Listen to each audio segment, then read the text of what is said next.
medis yang di tanganmu membantu doktermu dan kamu tiap saat kau tahun lalu.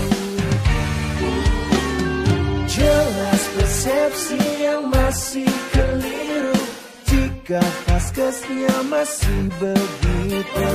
Layani tak seperti harapanmu, laporkan saja ke BPJS 1. Oh, tak keliru BPJS-mu.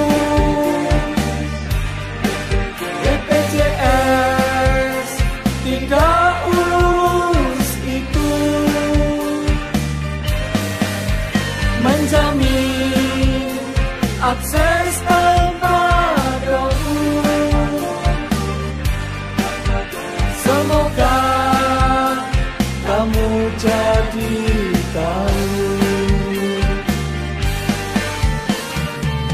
meski kamu dan keluargamu jadi.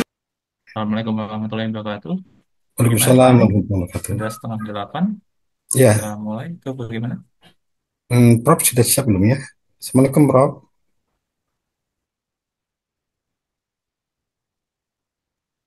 Iya, sebentar Bapak, sebentar lagi izin.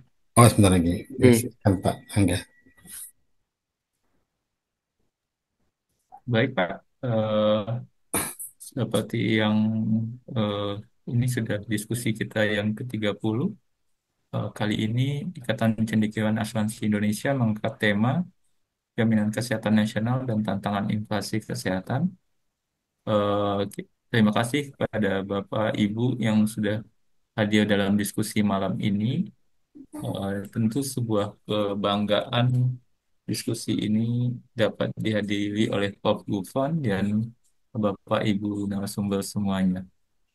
Untuk sambil menunggu Prof. Gufron terlebih dahulu, saya serahkan ke Pak Amrin untuk membuka acara ini. Pada Bapak, tempat dan waktu kami persilakan.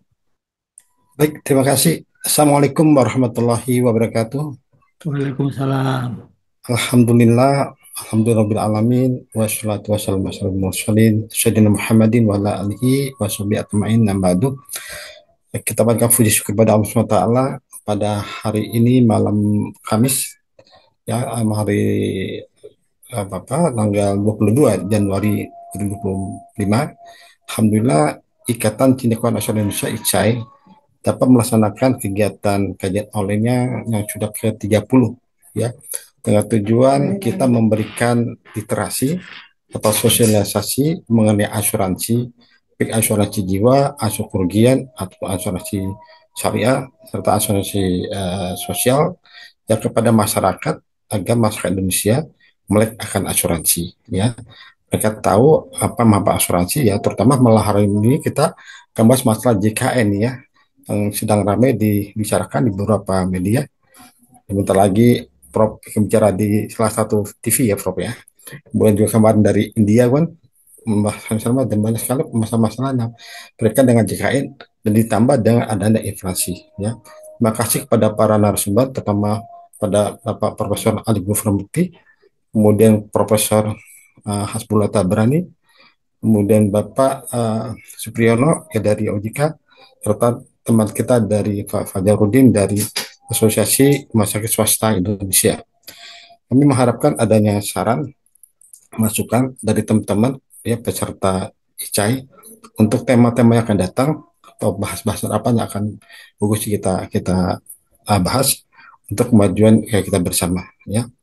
Baik, itu saya bisa sampaikan Pak Angga. Terima kasih dan kita lanjut acara berikutnya. Terima kasih. Assalamualaikum warahmatullahi wabarakatuh. Waalaikumsalam warahmatullahi Waalaikumsalam. wabarakatuh. Terima kasih Pak Amrin. Kita masuk ke diskusi kita malam ini. Sudah ada di layar monitor kita semua. Prof. Ali Gufron. Sangat panjang pengalamannya dalam dunia kesehatan dan juga keuangan. Lalu nanti di sesi kedua ada Bapak Fajarudin Siombing dari Asosiasi Rumah Sakit Swasta Indonesia. Diskusi ini juga nanti akan bersama Prof. Hasbullah Tabrani. Eh, Pengalamannya juga dalam membidangi sistem jaminan sosial nasional juga sudah sangat mumpuni, dan nanti juga ada Bapak Supriyono dari eh, Otoritas Jasa Keuangan. Untuk diskusi pertama, kita akan serahkan kepada Prof. Gufron panggung ini untuk menjelaskan apa yang sudah kita lakukan dalam 10 tahun jaminan kesehatan nasional, dan bagaimana Prof. Gufron akan membawa sistem ini ke depan di tengah eh, selalu jadi sorotannya sistem jaminan kita setiap tahunnya, karena banyak tantangan yang harus diselesaikan. Kepada Prof, tempat dan waktu kami persilakan. Baik, terima kasih Mas Anggara dan tentu Pak Abdullah Amrin yang luar biasa. Eh, ya, yang kami hormati tentunya Prof. Hasbullah, Pak Supriyono, Pak Dr. Fajrudin Siombing, dan eh, teman-teman dari BPJS ini ada Pak Benyamin, ada Pak Arif, Budiman, dan Bu Rizky. Apakah slide saya bisa dilihat ya? Bisa, Pak. Kelihatan. Bisa, Prof. Ya, nah memang menarik bicara tentang asuransi kesehatan khususnya 10 tahun ya, perjalanan 10 tahun JKN dan tantangan inflasi kesehatan ya.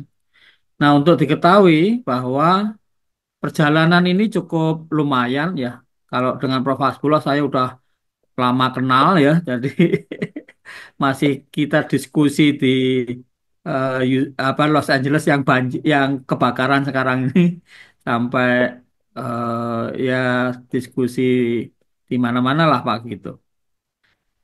Menarik, beliau ini memang istilahnya menurut saya tidak hanya profesor ya, tetapi konseptor lah kalau tidak boleh bilang provokator ya. Yang jelas itu orang menjadi sadar ya, bahwa istilahnya jaminan kesehatan ini penting.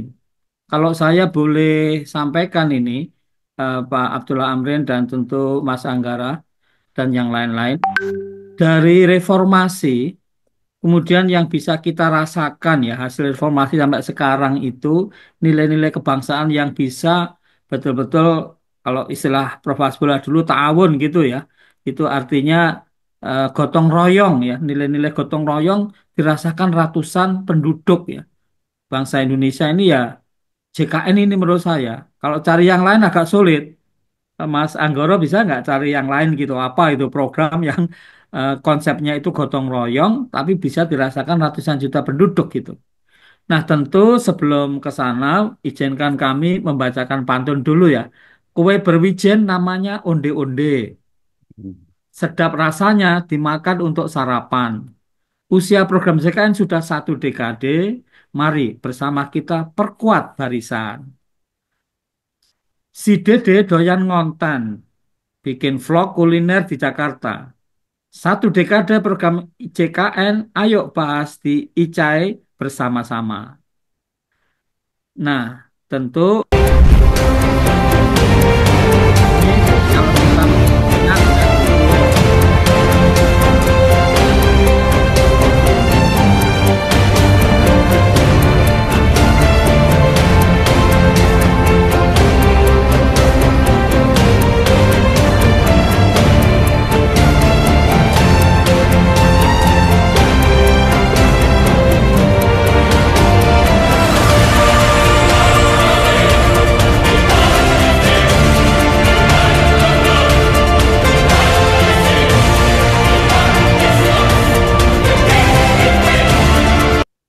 ya, jadi ini menarik kenapa? Karena perjalanan sejarah panjang nih jaminan kesehatan ya. Makanya kalau orang berdebat sebetulnya pencapaian USC ini 10 tahun atau lebih gitu. Kalau Perwas Pulau, wah lebih dari 10 tahun pasti begitu ya. Karena sejak 1968 itu sudah dibentuk BPDPK ya oleh Prof. G.A. Sewabesi. Kalau dulu namanya Profesor Dr. G.A. Sewabesi. Kalau sekarang Profesor Dr. AG Mukti, bukan GA tapi AG ya, dibalik gitu.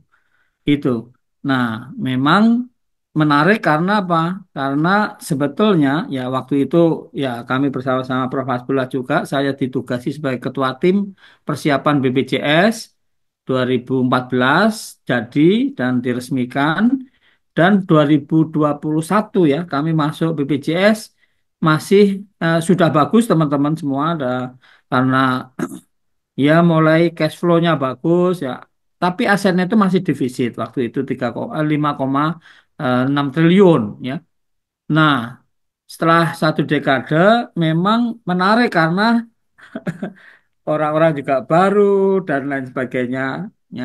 Ini dulu waktu rapat-rapat awal itu bayangkan kalau rapat di kelembagaan atau di kementerian yang datang sekarang dijelasin belum begitu dong mulai dong besok lagi rapat lagi yang datang lain lagi gitu. Nah, maka yang menarik ya, BPJS ini memang sebetulnya lembaga badan hukum publik ya, bukan badan usaha yang mencari profit gitu. Jadi dulu ya berdebat itu karena pengelolanya PT gitu. Nah, sekarang pengelolanya badan hukum yang eh, publik tetapi bukan mencari profit. Nah, tentu dananya itu dari berbagai macam sumber, tetapi memang dananya ini dana amanatnya. Amanat itu artinya dititipkan gitu ya kepada pengelola BPJS Kesehatan ya, tetapi pemiliknya sendiri adalah peserta gitu. Nah, ini tidak di bawah kementerian karena banyak yang tidak tahu dikira di bawah kementerian. Kalau Pak Menkes sendiri sampaikan ini memang langsung di bawah presiden gitu. Yang jelas, wewenang BPJS Kesehatan dalam pelayanan ini terutama tanggung jawabnya ya, tugasnya ini diatur di dalam Undang-Undang 24 tahun 2011, yaitu melakukan dan atau menerima pendaftaran, memungut, menerima bantuan iuran, mengelola dana jaminan sosial, membayarkan manfaat, dan lain-lain. Tapi yang jelas, intinya itu disebutkan di dalam undang-undang itu bahwa BPJS itu bertanggung jawab dalam pengelolaan UKP. UKP itu apa? Upaya kesehatan perorangan, bukan yang public health gitu. Mesti ini bisa berdebat nanti ya. Tetapi meskipun UKP itu menyangkut pada promosi, prevensi, kurasi, rehabilitasi. Jadi kalau UKM, public health contohnya tuberkulosis, sebetulnya untuk proses bagaimana deteksi kasus, bagaimana sistem surveillance, bagaimana eh, penyadaran masyarakat segala macam sebenarnya bukan tanggung jawab BPJS. Tapi kalau orang sudah sakit TBC ya bagaimanapun BPJS ya kalau dia peserta BPJS dibayarin ya untuk bisa akses. Di mana sekarang BPJS termasuk Provascula yaitu terlibat ya untuk bagaimana mengatasi TBC. Yang menarik tadi, kalau kita lihat Jerman ya, ini menurut Lancet ya. Nah, itu sejak tahun perlu waktu 127 tahun. Ya, Jepang itu 36 tahun, paling cepat Korea Selatan 12 tahun. Nah, Indonesia tidak dimasukkan di dalam Lancet ini tahun 2012 ya. Tetapi kalau kita baca Lancet ini lalu kita bandingkan Indonesia, waktu itu ya Indonesia ini 90%, sekarang sudah 98%. Begitu mantapnya, maka Agustus tahun kemarin Presiden Isa datang memberikan penghargaan yang diterima oleh Wapres Republik Indonesia. Selain provinsi, kabupaten, kota yang sudah USC itu juga diberikan oleh Bapak Wakil Presiden untuk menerima penghargaan. Termasuk dari Jogja, Nisri Sultan itu datang dan lain sebagainya. Yang jelas ini nanti kaitannya dengan Pak Fajruddin Sihombing ya, itu rumah sakitnya yang kerjasama itu sudah banyak sekali, lebih dari 3.000. FKTP 23.000 lebih. Rumah sakit dulu, terutama yang orientasinya profit itu ogah-ogahan ya. Sekarang ya meski ada keluhan ya, tetapi mereka berkeinginan untuk kerjasama itu. Gitu. Meskipun ada juga ya yang tidak ingin kerjasama satu dua, tapi nggak banyak jumlahnya. Nah sekarang untuk diketahui nih Dr. Siumping dan lain-lain, 66,16% atau 2.000 lebih itu justru swasta rumah sakitnya. Menariknya nih. Karena apa? Kalau kita bandingkan Malaysia, Malaysia dengan sistem yang dibangun pemerintah ya, di mana 1 ringgit ya bayarnya, itu kalau ke swasta ya bayar sendiri, nggak ada hubungannya dengan kerajaan. Yang sekarang ini baru dipikirkan mengenai public private mix gitu. Nah, kalau kita lihat Bapak Ibu sekalian, kepercayaan masyarakat di dalam memanfaatkan JKN ini luar biasa tinggi ya. Kenapa? Karena dulu tahun 2014 per hari itu 252 ribuan. Sekarang per hari bahkan 1,8 ini tahun 2023 1,7 juta. Sekarang sudah 1,8 juta bayangkan per hari itu ya menarik. Nah, memang kenapa kita bisa itu karena sistemnya itu yang disebut dengan managed care. Intinya harus ada dari FKTP dulu, jadi nggak bisa langsung. Padahal masyarakat kita seringnya nggak percaya pada dokter layanan primer kepengennya langsung ke rumah sakit, padahal nggak perlu. Kalau memang masalahnya itu di kurang lebihnya ya, gampangannya gitu. Di waktu dulu saya ikut tanda tangan itu untuk standar kompetensi dokter Indonesia gitu. Nah, standar kompetensi Indonesia, dokter Indonesia, kemudian disahkan oleh KKI, Konsil Kedokteran Indonesia, ada sekitar 144. Bukan berarti ya itu harus tuntas lah. Kalau karena waktu, karena situasi, karena alat, karena apa-apa, ya boleh dirujuk, bukan nggak boleh. Ya, nanti ada pertanyaan yang saya lihat di medsos itu kok BPJS bangkrut? Nggak bangkrut ya. BPJS itu nggak bangkrut sekarang. Bahkan kalau menurut peraturan presiden masih sehat ya. Tetapi ke depannya ya apalagi menghadapi inflasi, nah itu bisa tidak cukup uangnya. Tetapi kan kalau seandainya tidak ada kebijakan. Nah, tentu memang spending Indonesia itu sebetulnya masih sebetulnya besar ya, 600 triliun lebih. Itu pun dibanding banyak negara sebenarnya masih kurang gitu, masih relatif kecil. Tetapi yang banyak digarap itu didiskusikan itu yang dikelola BPJS ini hanya sekitar 200 triliun. 400 triliun ya. Nah, kalau asuransi swasta paling 4 sampai 5% ya atau sekitar 20-an 1 triliun gitu ya. Tetapi yang 400 triliun ya itu banyak orang kita yang nggak tahu periksa kesehatan atau itu ke Penang, ke Singapura, bahkan ada yang ke Amerika. Padahal dokter-dokter dari Malaysia itu yang didik itu ya banyak institusi di Indonesia gitu ya. Termasuk di UI, pengalaman saya sebagai dekan Fakultas Kedokteran dulu sekitar 400-an ya orang yang daftar dari Malaysia, Brunei, ada Myanmar, ada Korea, ada sekitar-sekitarnya ya, termasuk ada yang dari Jerman dan lain sebagainya. Intinya di BPJS ini bagaimana yang dulunya itu antri ya, terus kita bisa koneksi, bisa antri online ya, bahkan dengan healthcare providers kita bikin koneksi yang mudah ya. Sekarang ini ya ini mudah sekali ya. Kami tahu perilaku seluruh rumah sakit ya. Nanti Pak Fasilitin Siombing bisa sampaikan ya, Asosiasi Rumah Sakit Swasta Indonesia ya, kami tahu interconnected dengan kementerian dan lembaga lain, dengan bank ya, bahkan dengan members. Jadi 3 4 kelompok ini ya. Members itu dengan mobile JKN yang luar biasa. Kenapa? Tidak saja mereka bisa telekonsultasi, daftar segala macam ya, bisa juga apa yang disebut dengan telekonsultasi ya. Bahkan ini menarik ya. BPJS itu sudah bikin orang lari ya. Itu kira-kira energinya berapa yang dipakai, udah disediain. Ini begitu canggihnya ya. Tetapi yang jelas ini model bisnis program JKN itu seperti ini. Saya nggak usah jelasin satu persatu, tapi intinya BPJS itu memiliki 3 fungsi ya, yaitu revenue collection, mengumpulkan dana lah, uang lah gitu, risk pool ya, jadi di pooling di tingkat nasional, risiko-risiko tadi, dan melakukan strategic purchasing, pembelian secara strategis dengan apa? Melakukan transformasi mutu. Kalau teori transformasi mutu itu, waduh, ada Donapedia, Edward Deming yang kompleks ya. Oleh BPJS dibikin sederhana, ukurannya hanya 3, mudah. Kenapa mudah? Nah, pakai KTP aja bisa. Tadi di negara tetangga kita ya, contoh Malaysia itu pakai KTP belum belum semua rumah sakit ya, rumah sakit swasta nggak bisa gitu ya. Indonesia sudah bisa, faster ya, lebih cepat ya, non diskriminasi. Nah ini apa masih ada yang mendiskriminasi? Masih, tetapi perkembangannya itu sudah sangat maju karena non diskriminasinya ya sekarang mulai muncul lagi ya, tetapi secara umum berkurang ya, berkurang banyak.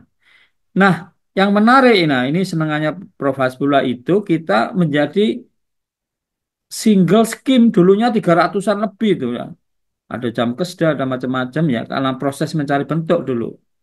Ya, kenapa? Karena dulu yang ngelola itu menurut Undang-Undang SJSN itu PT ya di pasal 1. Maka ada judicial review segala macam. Yang menarik ini single comprehensive scheme. Jadi skemanya itu memang komprehensif dan satu, ya. Tapi karena satu kadang-kadang itu ya eh, rumah sakit atau vaskes kurang puas kok. Ini nggak dijamin, padahal harusnya dijamin segala macam. Nah, nanti masuk ke dispute gitu. Nah, yang menarik ya di BPJS ini, waktu kami sampaikan tadi masuk masih defisit untuk dana jaminan sosial atau DJS-nya. Kemudian jadi surplus ya, sampai sekarang masih surplus. Tapi nanti kalau tidak diberikan semacam senario bagaimana intervensi ya bisa jadi defisit lagi ya. Tetapi masih surplus ya. Dan kita berikan down payment. Jadi rumah sakit ini nanti Pak Fajrudin Siombing dan kawan-kawan di rumah sakit dulu nggak ada down payment tuh. Jadi belum kami verifikasi itu kami kasih uang. Sehingga kalau ada yang cash flow-nya itu kesulitan, kasih tahu ya untuk kita berikan down payment gitu. Increase tarif ya, tarifnya kita tingkatkan bersama Kementerian Kesehatan tahun lalu atau 2023 ya. Ya, ini sekarang 2025 ya. Tapi kan baru Januari. Nah, satisfaction-nya meningkat, out of pocket-nya itu turun, luar biasa turunnya. Dari 49,7 menjadi 25 sampai 28% gitu. Jadi inilah ya, intinya peserta di BPJS harus ke primary care dulu. Di mana BPJS membayar ke primary care itu melalui performance based capitation. Baru di sini dokternya itu lalu meseleksi berfungsi sebagai gatekeeper yang perlu dirujuk. Nah, dirujuk. Nah, di sini menjadi masalah nih, karena masyarakat kita sukanya langsung ke rumah sakit. Apalagi ada diskusi tentang kapan itu UGD ya. Tentu ya bukan hanya kalau sudah klepek-klepek gitu baru masuk UGD dibolehkan, enggak. Terus kalau 140 enggak boleh dirujuk gitu juga enggak. Nah, kenapa? Karena itu dokter judgment ya. Kapan dokternya itu merujuk atau enggak merujuk kayak gitu. Nah, ini banyak salah salah persepsi dan lain sebagainya. Nah, komunikasi juga, wah, makanya ini saya hadir di sini karena banyak hal yang sebetulnya nggak pas ya, tapi ada di medsos dan lain sebagainya. Nah, untuk diketahui JKN itu karena menarik, jadi undang-undangnya itu hampir setiap tahun masuk prolegnas ini. Terlalu banyak yang tertarik gitu ya. Nah, JKN, nah kalau kita bandingkan skema asuransi nasional yang lain, entah di Korea Selatan itu ada co-payment ya. Nah, Indonesia nggak ada co-payment ini, menarik. Thailand itu dulu ada tertibat policy, sekarang sudah nggak ada. Ya, di Filipina itu ya masih ada out of pocket-nya masih tinggi. Malaysia ya 1 ringgit tapi pabrik aja ya rumah sakit kerajaan swasta nggak masuk dia punya hak skema sendiri. UK ada co-payment, USA cost sharing ya dan di USA itu ada 30-an juta penduduk belum tercover. Indonesia sudah 98% ya meskipun masih ada yang katakanlah nunggak. Nah non aktif itu ada dua ini ya yang sering disalahartikan. Non aktif itu bukan berarti dia nggak bisa akses. Kalau diurus ya di mana pemdanya itu sudah USC ya yang not cut off ya itu bisa langsung aktif gitu tapi diurus dulu karena banyak yang kemudian menganggap enteng gitu sehingga dia tidak aktif atau tidak menjadi peserta itu masih ada atau dulunya PBI terus dikeluarin gitu. Nah, coba kalau kita lihat life expectancy-nya kalau Indonesia 72 nih menurut BPS ya, kalau menurut BPJS itu 73,7 gitu. Di US tadi yang setahun itu 980 billion US loh. Ya, di Indonesia 20 billion aja udah banyak, tapi keseluruhannya spending kita itu 600 triliun lebih dikit gitu ya. Nah, nah sekarang mengenai inflasi sendiri, untuk diketahui inflasi di kesehatan itu memang jauh lebih besar daripada ekonomi umum ya. Nah, ini menarik ya. Terus kemudian anggaran dana sosial sekali lagi ya, kita masih mampu bayar sekitar 3,5 kali ya eh, bulan ya klaim. Nah, peserta ini tadi yang non aktif itu ya, itu sekali lagi eh, memang masyarakat kita yang masyarakat itu ada dua menurut saya, willingness to pay sama ability to pay. Kadang-kadang ability to pay ada tapi willingness-nya nggak ada. Karena belum menganggap bahwa kalau kontribusi atau ini merupakan gotong royong kayak gitu dan kita wajib ya. Kayak gitu belum ya. Sebagai warga negara yang baik ya. Ini asuransi sosial yang wajib ya, bukan komersial. Nah, masyarakat kita masih sulit bedain komersial sama sosial kayak gitu. Ini pengelolaan klaimnya juga ya, ya ini dulu ya dulu itu kira-kira 3 bulan yang lalu, 4 bulan yang lalu itu kan sebetulnya tidak ada perubahan, tetapi memang lebih lebih di compliant gitu, lebih ketat lah. Itu terus mulai ini banyak mempertanyakan dan lain sebagainya. Nah, ini kalau kita lihat kunjungannya itu tadi kan selalu meningkat ya. Terus meningkat nih di sisi lain ya bagus menurut saya. Artinya kepercayaan masyarakat meningkat ya. Tetapi kalau kita bicara inflasi tadi ya tentu barang-barang jadi mahal, plan kesehatan lebih mahal, dokternya harusnya juga disesuaikan ya, vaskesnya disesuaikan, masyarakatnya juga willingness to pay, ability to pay juga ya karena inflasi ya terpengaruh lah gitu ya. Nah, apalagi keadaan ekonomi global yang banyak menekan ya. Nah, untuk itu, nah ini ada berbagai macam strategi ya baik di dalam pengadaan obat, alat ya, termasuk ya kita ada yang mikirkan bagaimana dengan eh, apa merokok ya, kemudian consumer price index ya, ada pengurangan unnecessary treatment dengan berbagai macam utilization review, penggunaan telemedicine yang sekarang ini lebih bahkan di BPJS sekarang piloting tidak hanya istilahnya telekonsultasi, tapi kalau dokternya tertarik ingin melihat ya pasiennya itu bisa asal disetujui dengan pasiennya begitu. Nah, demikian juga pencegahan fraud ya. Itu ya sekarang beberapa ini oknum ya. Jelas BPJS itu menyampaikan terima kasih kepada rumah sakit, swasta, pemerintah, para dokter ya. Tetapi memang masih ada oknum yang entah belum paham atau masih committed fraud ya. Bahkan ada yang phantom billing tapi itu kasus ya, sedikit jumlahnya itu. Pemberian subsidi iuran pekerja sektor informal ini saya kira perlu untuk ya ngejas terhadap inflasi tadi. Ini contoh ya, naikkan JKN. Jadi kalau di Amerika nih, ya dulu Prof. Hasbullah sekolahnya di Amerika ya, itu belum semua. Kalau Mayo Clinic bisa, ya John Hopkins gitu. Tapi di antara Mayo Clinic aja, nanti di eh, katakanlah di luar sudah nggak bisa lagi. Nah, Indonesia ini bagusnya, ya ini peran Prof. Hasbullah juga ya itu menyatu sistemnya, terintegrasi tadi. Sehingga Iker JKN orang periksa di Jogja, kalau diizinkan ya, sama yang punya data ini, dokter di Jakarta tahu ya. Bayangkan ini canggih sekali nih. Kira-kira dia sakit apa, diagnosisnya, obatnya apa, dirawat di mana saja, ke vaskes mana saja, ya. Bahkan alergi obat apa kalau diisi bisa ya.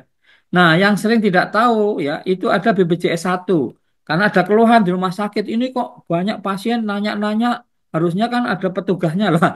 Sudah ada namanya BPJS 1 yang siap membantu, tapi tidak semua ya rumah sakit tahu, apalagi pasien dan lain sebagainya. Tapi di rumah sakit itu kalau nggak ada orangnya, ada nomornya yang bisa dikontak gitu. Ya, jadi ini berbagai macam penghargaan ya yang diterima. Terakhir itu eh, beberapa waktu yang lalu ya itu 10 penghargaan internasional nih waktu di Saudi ya. Ini 2024 akhir nih, Desember nih, 3 sampai 5 Desember ya, dan lain sebagainya. Nah, saya nggak usah bacakan satu-satu karena waktunya.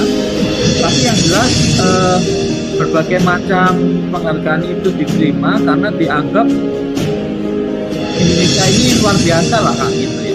meskipun di dalam negeri sendiri Yes, and ya now the kadang-kadang winner ada can be announced. So I pertanyaan-pertanyaan would like once again tetapi to congratulate all member institutions who took part in the competition. It was impressive to see the range and scope of the submissions. The one award we have not yet announced is, of course, the overall winner. So, from 168 entries in the jury had to select one that was outstanding and deserved to be awarded as the winner of the competition. So it is my great pleasure to announce the winner of the ISA Good Practice Award for Asia and the Pacific for 2021.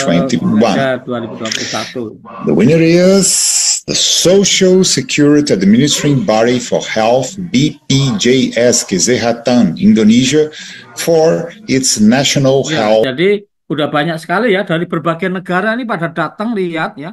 Bahkan tidak hanya itu ya, kita diundang berbagai universitas ya di luar negeri, Harvard, di Melbourne, di Nosal, di mana-mana lah kayak gitu. Intinya ya, di Oxford ya, bahkan dari berbagai negara pada datang itu, ini di John Hopkins ya, itu dari Cina ya, RRC nih, ini datang ya untuk lihat bagaimana kok BPJS bisa berhasil gitu karena di beberapa tempat itu kesulitan gitu ya. Meskipun ya ini jalan terjal ya karena masih banyak hal-hal, tetapi secara umum sudah lebih bagus ya. Dan mereka itu yang datang ya tidak hanya RRC, Inggris datang, Amerika datang, Jepang ya, Korea dan macam-macam ya. Itu kalau kita lihat mereka kemudian komentar, komentarnya itu seperti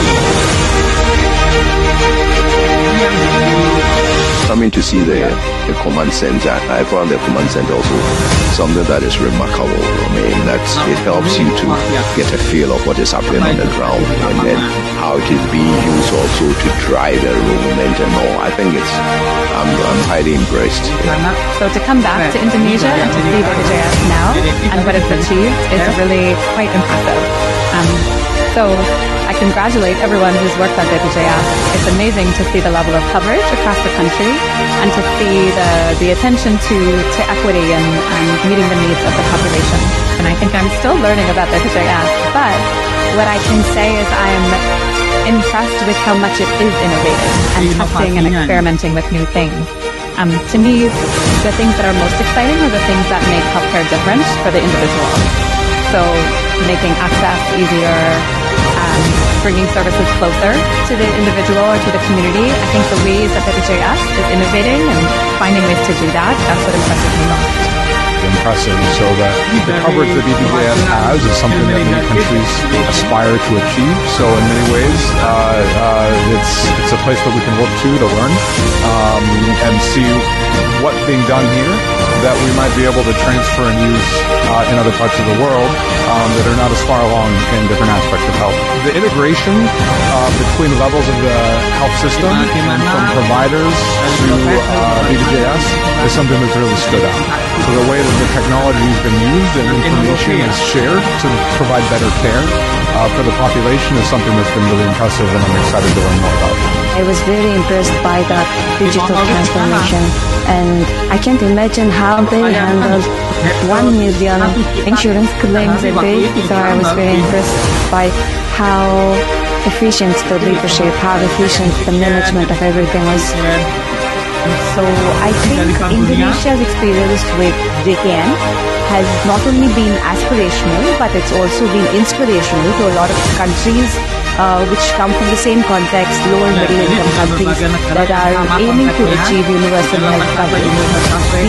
The experience that Indonesia has had provides invaluable lessons to many countries that are on the same path, which Indonesia has almost achieved near universal, decreasing out-of-pocket expenditures, improving service delivery quality, as well as improving efficiency. So I think the world is looking towards Indonesia for your country experiences and how we can go back and emulate the same in our country.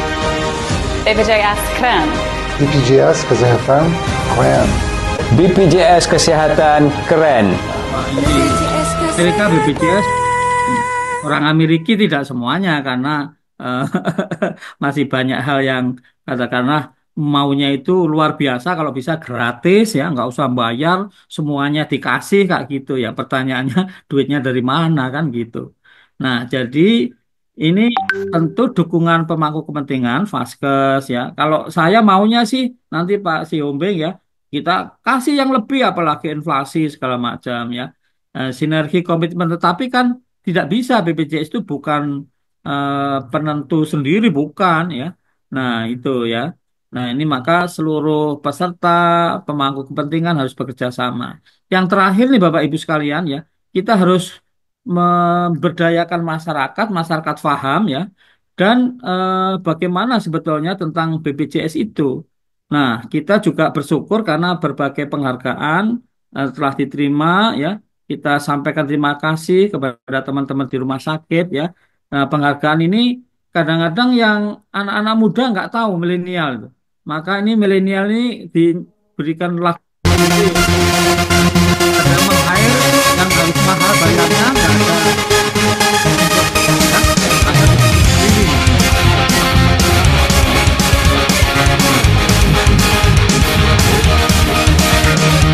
Indonesia punya nilai bersama, tumbuh kembang di kota dan di desa. Sudah berakar berapa lamanya, dirasakan berjuta penduduknya.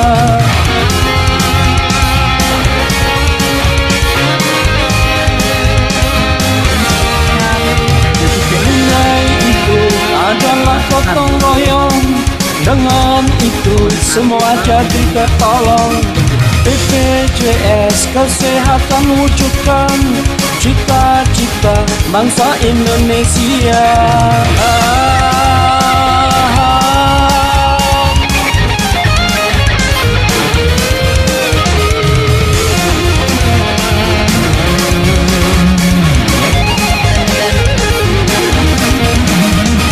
Mari yang belum menjadi peserta, saudara warga bangsa ikut serta.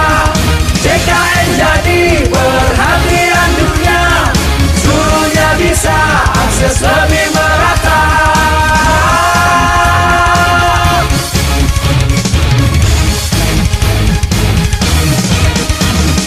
Meski perjalanan belum sempurna, semua bekerja sama saling jaga.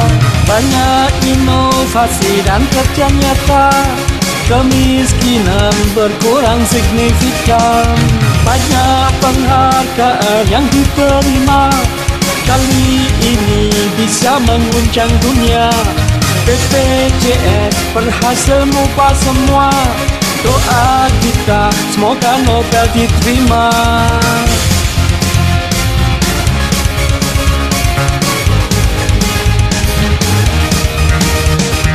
Mari yang belum menjadi peserta, saudara warga bangsa ikut serta.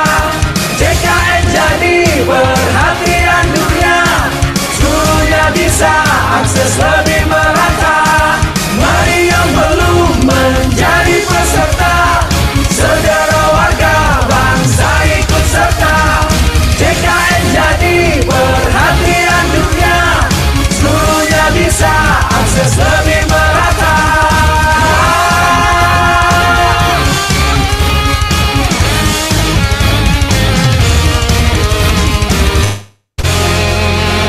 Sekian kami ucapkan terima kasih baik pada Mas Anggara dan tentu Pak Abdullah Amin dan Prof. Hasbullah, Pak Fadli Siombing dan lain-lain. Terima kasih. Ya, makasih Prof. Ini Assalamualaikum warahmatullahi pasti sudah sangat banyak yang di serta mau tanyakan ke Profesor, tapi kita akan simpan Siap. di terakhir nanti. Pertama kita akan mendengarkan dulu dari Bang Fajruddin Siombing, bagaimana sih Ya, ya. rumah sakit melihat perkembangan JKN dalam 10 tahun ini. Pada Bang Fajar, tempat dan waktu kami persilakan. Baik, terima kasih. Suara kedengaran ya? Jernih, Bang. Ya, baik. Assalamualaikum warahmatullahi wabarakatuh. Semangat pagi, Bapak Ibu sekalian. Pagi. Salam sehat buat kita bersama. Mohon izin, Prof. Gufron, Prof. Hasbullah Tabrani, Bapak Ibu narasumber yang lain, Pak Amin. Terima kasih atas kesempatannya. Ini kedua kali kami diundang di forum yang sangat baik ini. Izin saya share screen.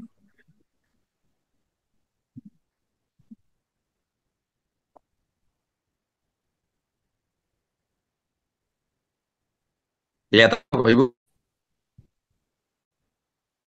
Masih loading. Ini dulu ya, mati kameranya dulu nih. Saya ini lagi di daerah.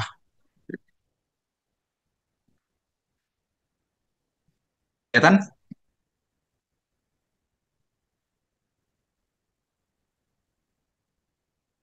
Halo? Sudah mulai, tapi di layar saya masih proses, Bang. Jadi ada bagian yang terlihat, ada bagian yang belum.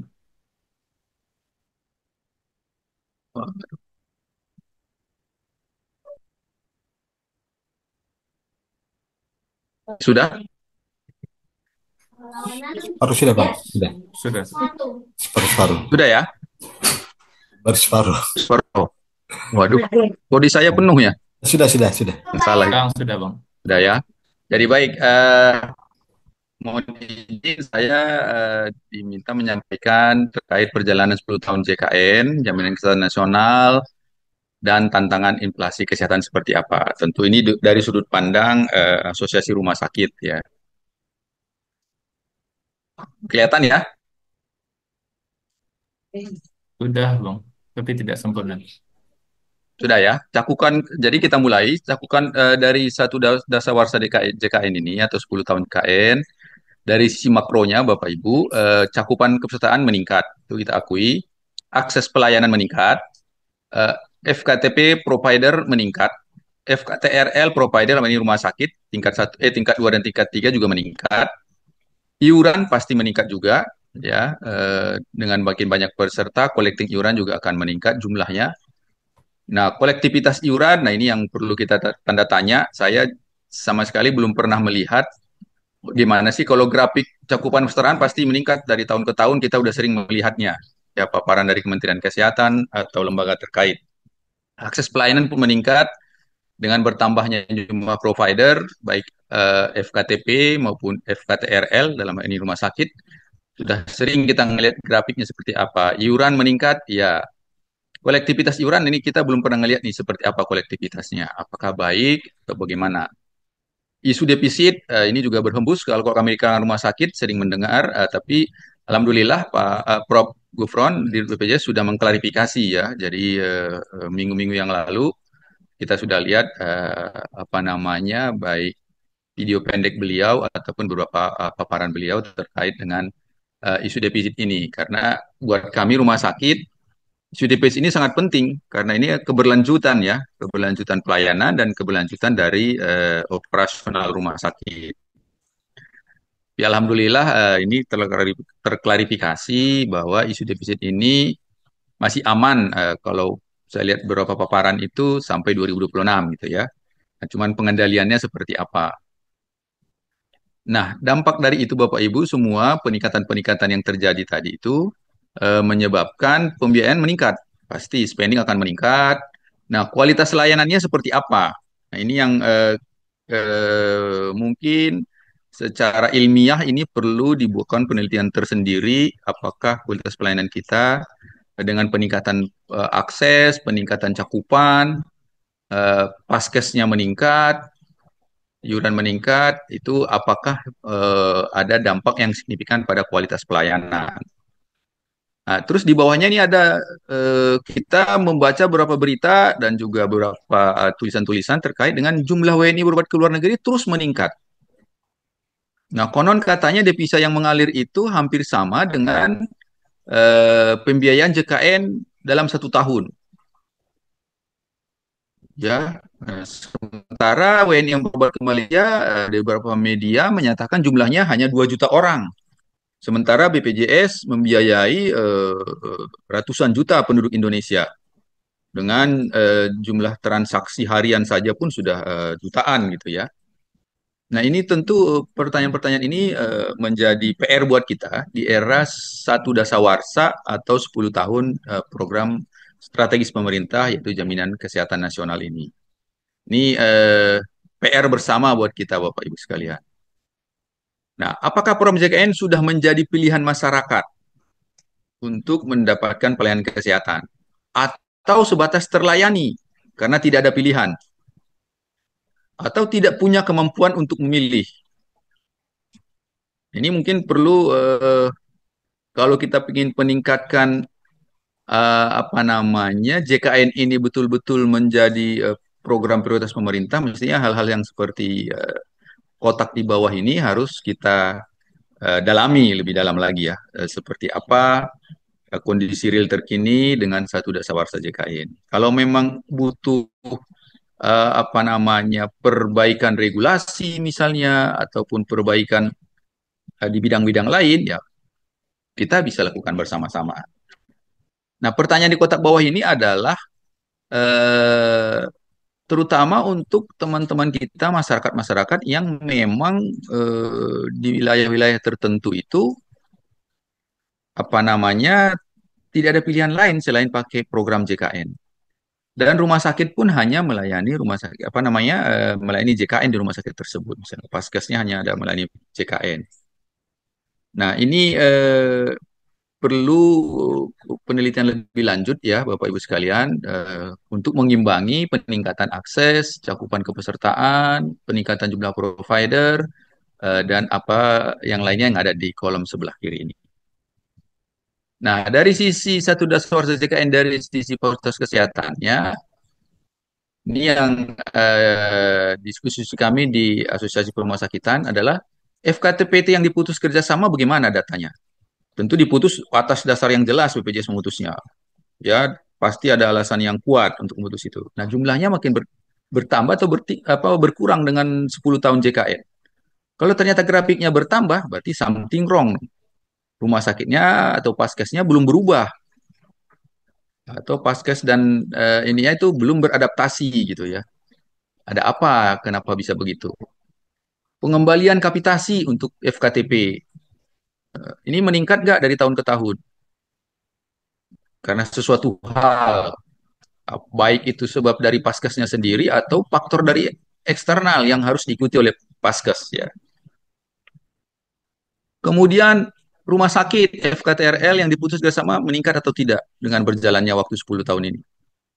Pengembalian audit pasca klaim yang harus dilakukan rumah sakit itu setelah audit pasca meningkat atau tidak.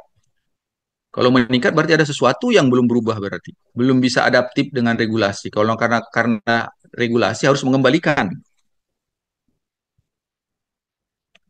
Pending claim meningkat. Ya, kalau pending claim meningkat pun berarti ada apa nih?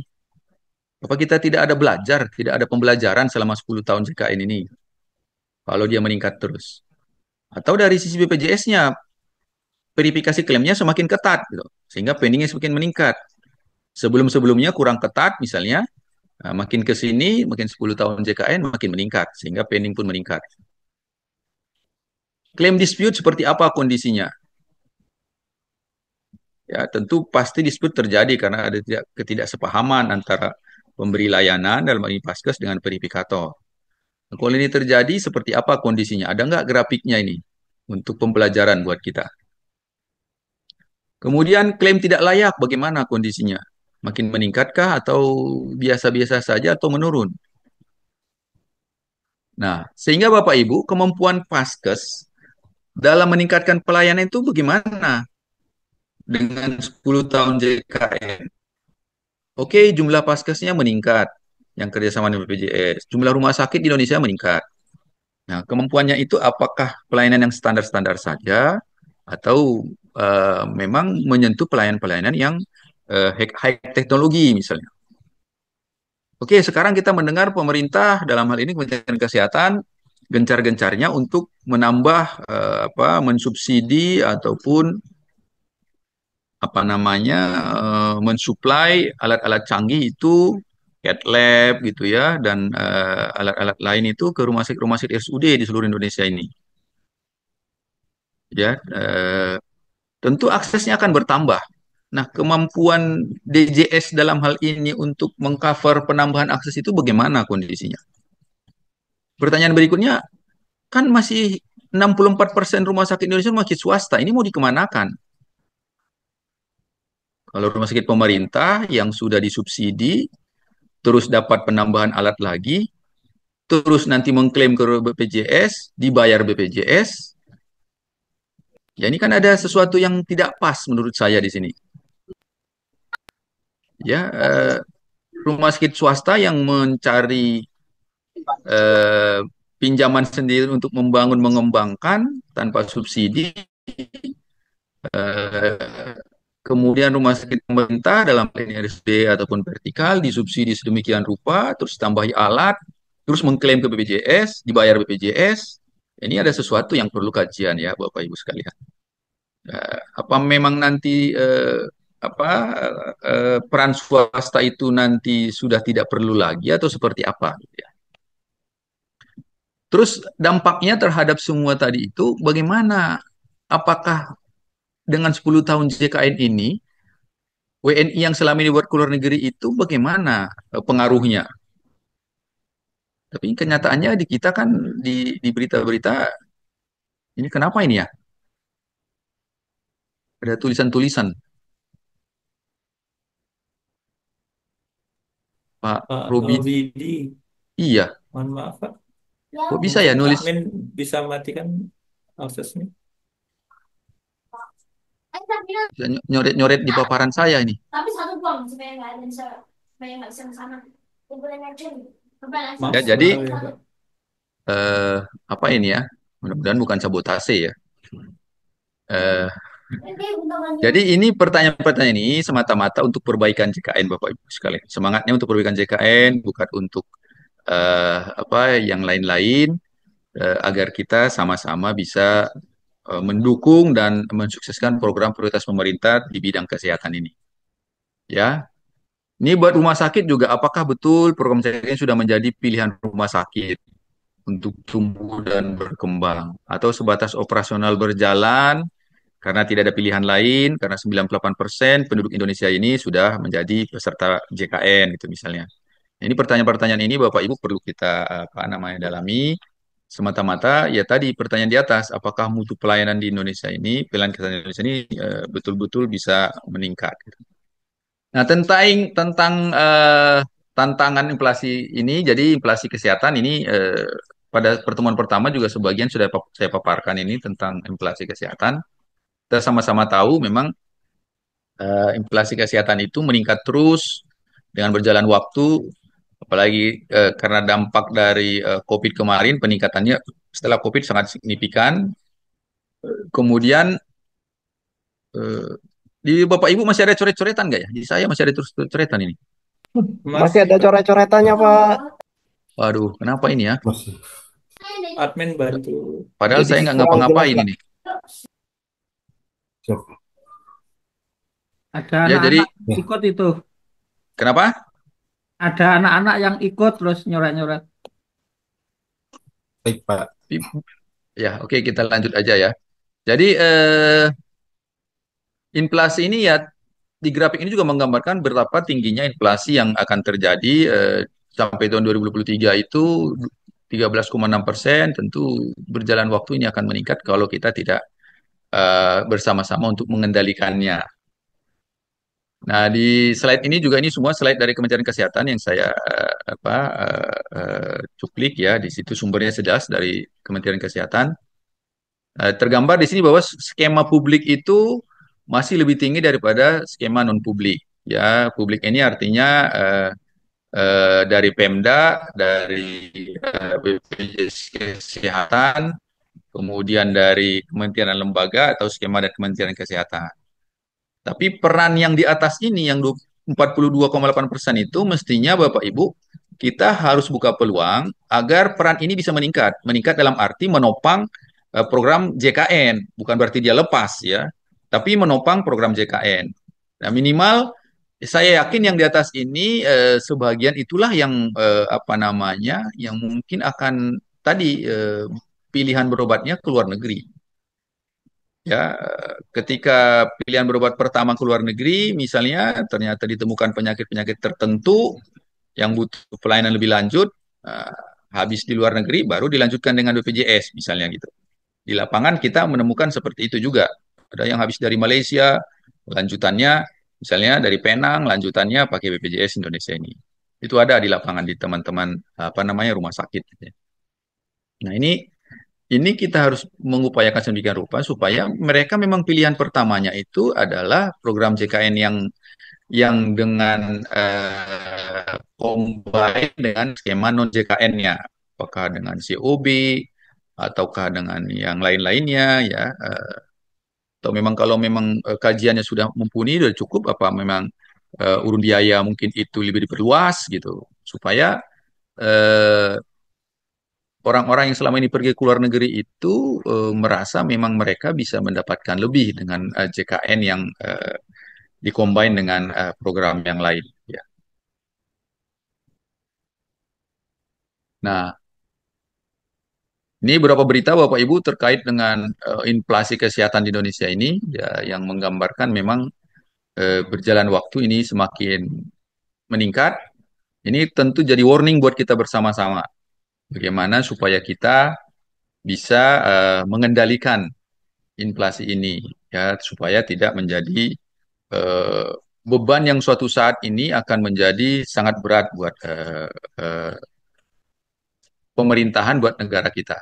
Jadi buat kami rumah sakit, Bapak Ibu, beban pembiayaan terus meningkat ini akan berdampak pada operasional, ya, terus pajak dan distribusi, standar dan sertifikasi, yaitu atau inflasi, UMR UMP yang terus meningkat dan lain-lain. Ini harus diikuti oleh rumah sakit, tidak bisa tidak, dan rumah sakit harus patuh pada regulasi tersebut. Kemudian pemerintah tidak bisa menanggung sendiri pembiayaan kesehatan, butuh sektor swasta. Tapi belakangan ini kita dengar pemerintah apa ya dengan gencarnya mensubsidi RSUD-RSUD di daerah-daerah, ya, untuk pengembangan pelayanan RSUD tersebut. Nah, bagaimana dengan sektor swasta ini? Tanpa ada apa namanya stimulus ataupun ada penopang dari pemerintah, ya, jangan sampai rumah sakit swasta atau paskes swasta yang soliter ini secara alamiah nanti tumbang satu persatu. Tentu itu tidak kita inginkan karena itulah kekuatan ekonomi nasional yang memang bersumber dari kekuatan dalam negeri gitu ya, yang harus menjadi perhatian. Sehingga semuanya Bapak Ibu ini koridornya adalah bagaimana pelayanan rumah sakit itu bisa safety untuk semua. Safety buat pasien, safety buat petugas, safety buat manajemen rumah sakit, dan safety buat bersama-sama. Nah, di sini pertarungannya adalah bagaimana mutu versus cost itu bisa dikendalikan betul. Nah, kalau costnya meningkat terus, ya nanti akan berdampak kepada standar mutunya. Masih bisa nggak itu cost yang ada itu mengikuti standar mutu yang ditetapkan? Ya, atau jangan dibalik, costnya hanya segini, mutunya mengikuti gitu. Itu kurang pas jadinya. Nah, untuk itu ya pengendalian-pengendalian ini di sisi rumah sakitnya ya perlu digitalisasi, perlu simplifikasi dan pemberdayaan.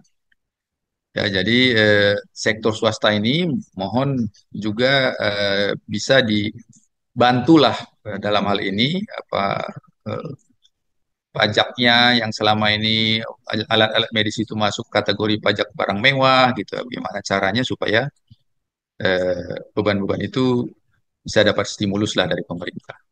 Sehingga dukungan kebijakan, stimulus, dan insentif khusus bagi rumah sakit swasta ini sangat diperlukan agar rumah sakit swasta yang soliter, yang memang dari dulu dia sudah merintis, dari kecil, praktek bidan, praktek dokter, berkembang menjadi klinik, setelah klinik berkembang lagi menjadi rumah bersalin, misalnya rumah sakit ibu dan anak, sekarang berkembang jadi rumah sakit umum. Nah, tapi berjalan waktu ternyata ada pengendalian di sisi biaya, sisi apa namanya, cost-nya, yang rumah sakit harus bisa mengikutinya. Sementara tuntutan mutu pasti akan meningkat terus dengan apa namanya perkembangan teknologi dan segala macamnya.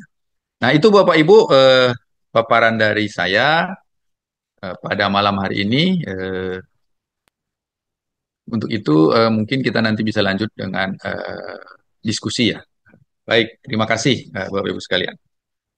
Terima kasih banyak Bang Fajar, eh, perspektifnya yang sangat rumah sakit sekali, bahwa sangat banyak bertanya ke BPJS dan pemerintah ini kita mau bawa kemana.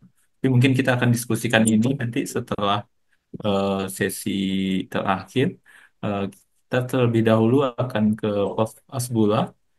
Tapi dalam diskusi yang didukung oleh BPJS Kesehatan, Stimla, LPAI, dan Jasindo ini akan kita lihat bagaimana arah jaminan kesehatan nasional ini dengan perspektif Prof. Asbullah yang sangat panjang dengan sistem jaminan sosial ini. Bagaimana kita menemukan banyak eh, penguatan-penguatan dalam sistem yang sangat penting bagi masyarakat kita ini. Kepada Prof. Hasbullah, tempat dan waktu kami persilakan. Baik, Assalamualaikum warahmatullahi wabarakatuh. Selamat Waalaikumsalam, Prof. malam, Pak Gufron, Pak Amrin, Pak Fajar, siapa lagi tadi? Ya, Pak Anggara, ya semua lah ya, saya lupa ini siapa-siapa yang ada di situ. Slide saya kelihatan ya? Halo, udah kelihatan slide Aman, saya? Prof. Aman, Prof. Aman ya, baik. Eh, Ya, karena topiknya adalah 10 tahun JKN dan inflasi kesehatan. Kalau JKN-nya Pak Gufron sudah jelaskan begitu banyak capaian-capaian dan kemajuan. Sebaliknya Pak Fajar mempertanyakan banyak hal. Nah, inilah demokrasi dan eh, jalan yang memang masih panjang mesti ditempuh, tadi sudah disampaikan juga Pak Gufron. Nah, saya akan menyampaikan yang di ujungnya ini. Kalau kemajuan tantangan sudah banyak, tapi inflasi biaya medis ini bagian yang saya rasa ada hal-hal yang perlu saya sampaikan, yang saya amati kayaknya dipahaminya kurang pas ini ya. Eh, saya mulai dengan mengukur inflasi karena ini biaya inflasi. Nah, BPS itu kalau kita tahu tiap bulan menyampaikan inflasi berapa persen bulan ini dibandingkan bulan yang lalu dan sebagainya. Ya, ini saya ambil contoh saja ini data 2024 dibandingkan 2023 bulan per bulan Februari naik turun inflasi. Nah, sebetulnya apa itu inflasi? Nah, ini bagian yang saya pikir kita mesti sepakat untuk menilai, mendiskusikan lebih lanjut. Inflasi itu sebetulnya perubahan harga. Saya kasih uh, huruf kapital ya, yang sekarang dibandingkan tulisnya itu sorry ini ada koreksi jadi is disbanding harusnya dibanding ya masa lalu sebulan lalu setahun lalu. Contoh tadi ini di sini bulan Februari 2023 dan 2024 berapa begitu perbandingannya. Itu harga. Nah, persoalannya harga itu apa sih? Harga adalah sesuatu yang menjadi nilai tukar yang besarannya dipengaruhi oleh supply dan demand. Nah, harga yang diukur dalam sebuah pengukuran inflasi adalah harga yang memang berfluktuasi sesuai dengan dinamika supply dan demand. Dia bisa naik, turun dan sebagainya. Ya. Nah, harga itu berbeda dengan indikator konsumsi. Kalau konsumsi bukan hanya harga, tetapi berapa uang yang dibelanjakan yang mencakup nilai harga dan volume konsumsi. Itu konsumsi. Uh, Banyak yang menyampaikan sebagai inflasi, tapi sesungguhnya dia bukan inflasi, sebetulnya konsumsi yang dia maksudkan. Terjadi peningkatan. Contoh tadi Pak Fajar menyampaikan data dari National Health Account. Itu adalah konsumsi sebetulnya, bukan harga. Nah, nah, memang antara konsumsi, demand, dan harga itu merupakan sebuah kesetimbangan dinamis yang saling mempengaruhi.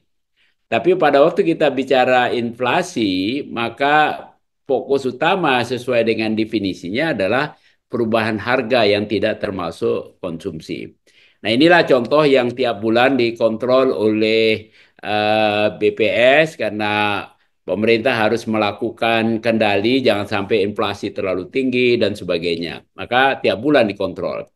Pertanyaannya kemudian, seberapa besar inflasi kesehatan? Apakah yang selama ini banyak didengung-dengungkan, yang menurut saya kebanyakan mengutip kejadian di Amerika, yang memang mekanisme asuransi dan mekanisme penjualan pelayanan kesehatannya lebih mengikuti mekanisme pasar dibandingkan di negara lain.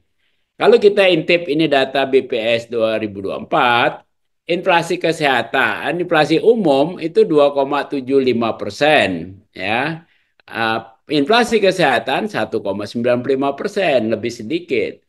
Perannya juga lebih kecil daripada makanan dan minuman yang 1,79. Faktor kesehatan mempengaruhi inflasi hanya 0,06%, kecil sekali.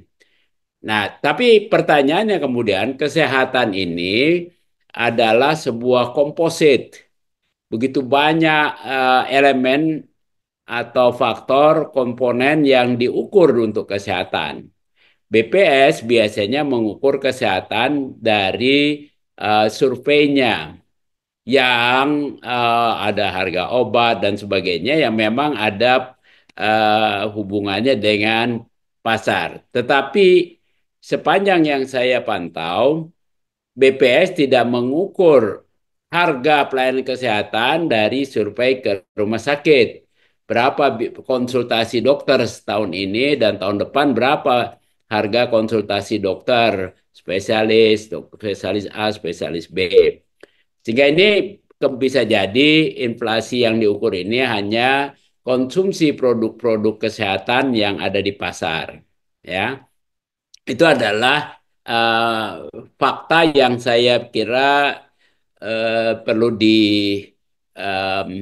dikaji lagi kebenarannya, karena yang saya lihat dari daftar-daftar isi indeks harga konsumen surveinya di situ. Jadi bahwa inflasi kesehatan lebih tinggi dari inflasi umum bisa jadi mitos buat di Indonesia.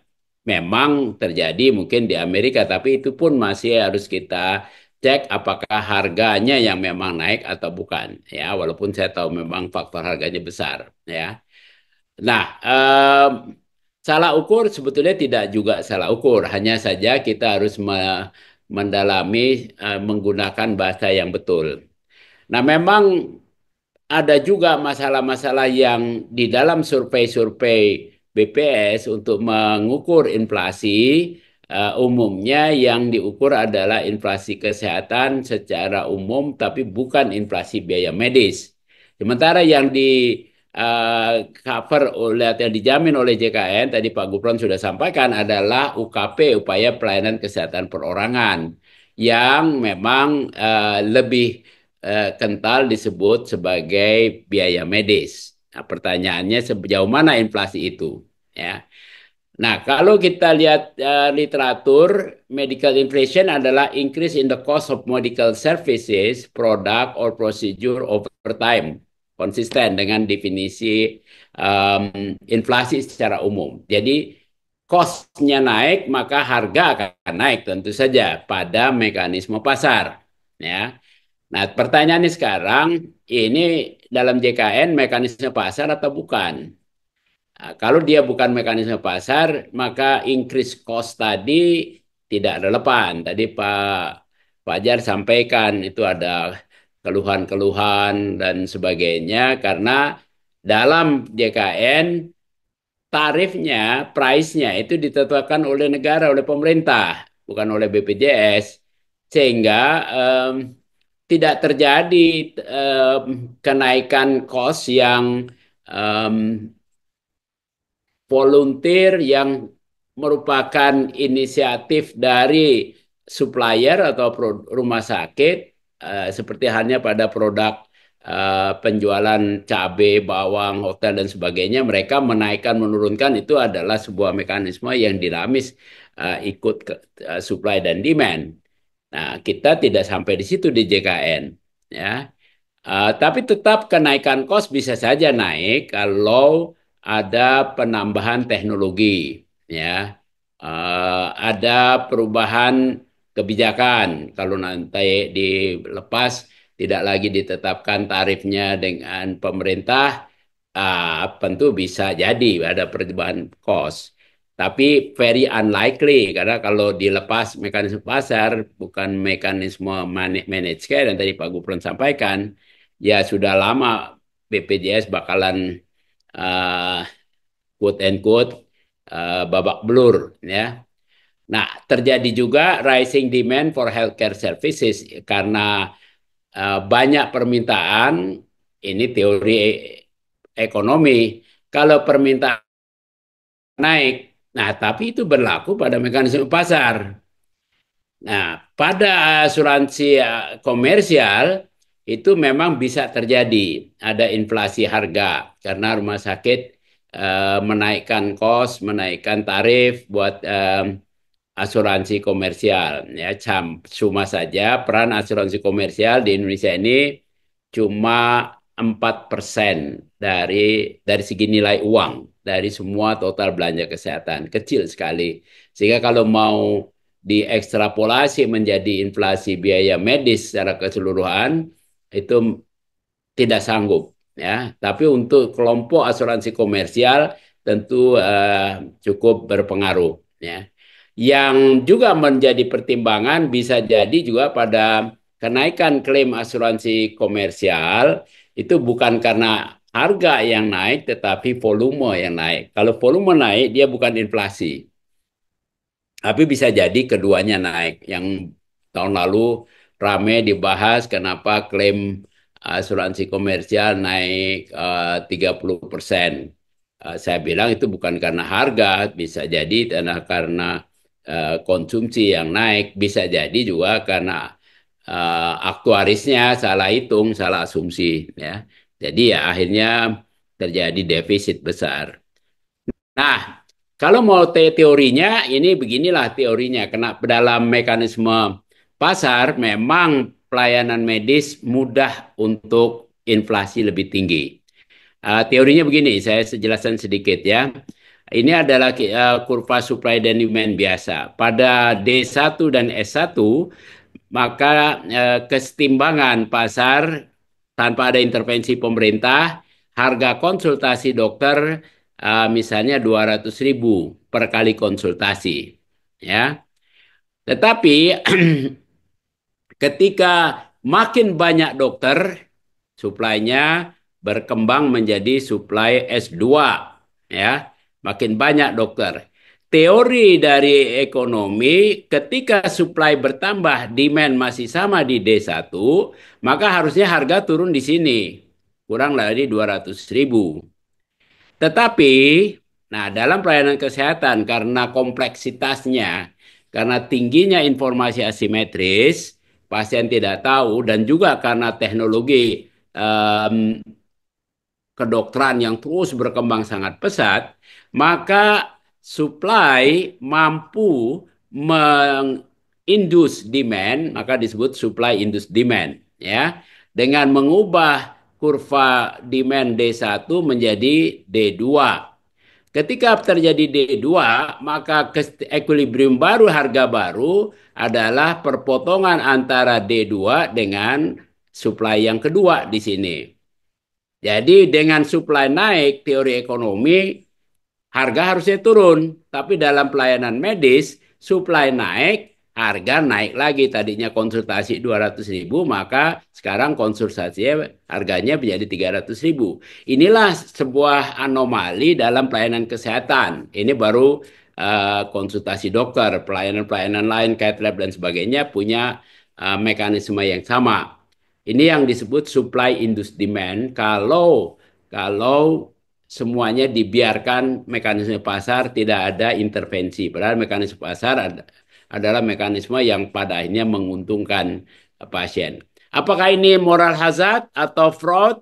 Ini tidak bisa hanya dilihat dari sisi grafik. Karena kalaupun terjadi kenaikan demand, perubahan demand karena memang ada teknologi baru, dulu nggak bisa diperiksa orang ini gennya memang dia gampang jadi kena kanker atau bukan. Sekarang sudah ada gennya, diperiksa. Bukan moral hazard, itu adalah new demand karena memang ada kebutuhan dan ada teknologi baru.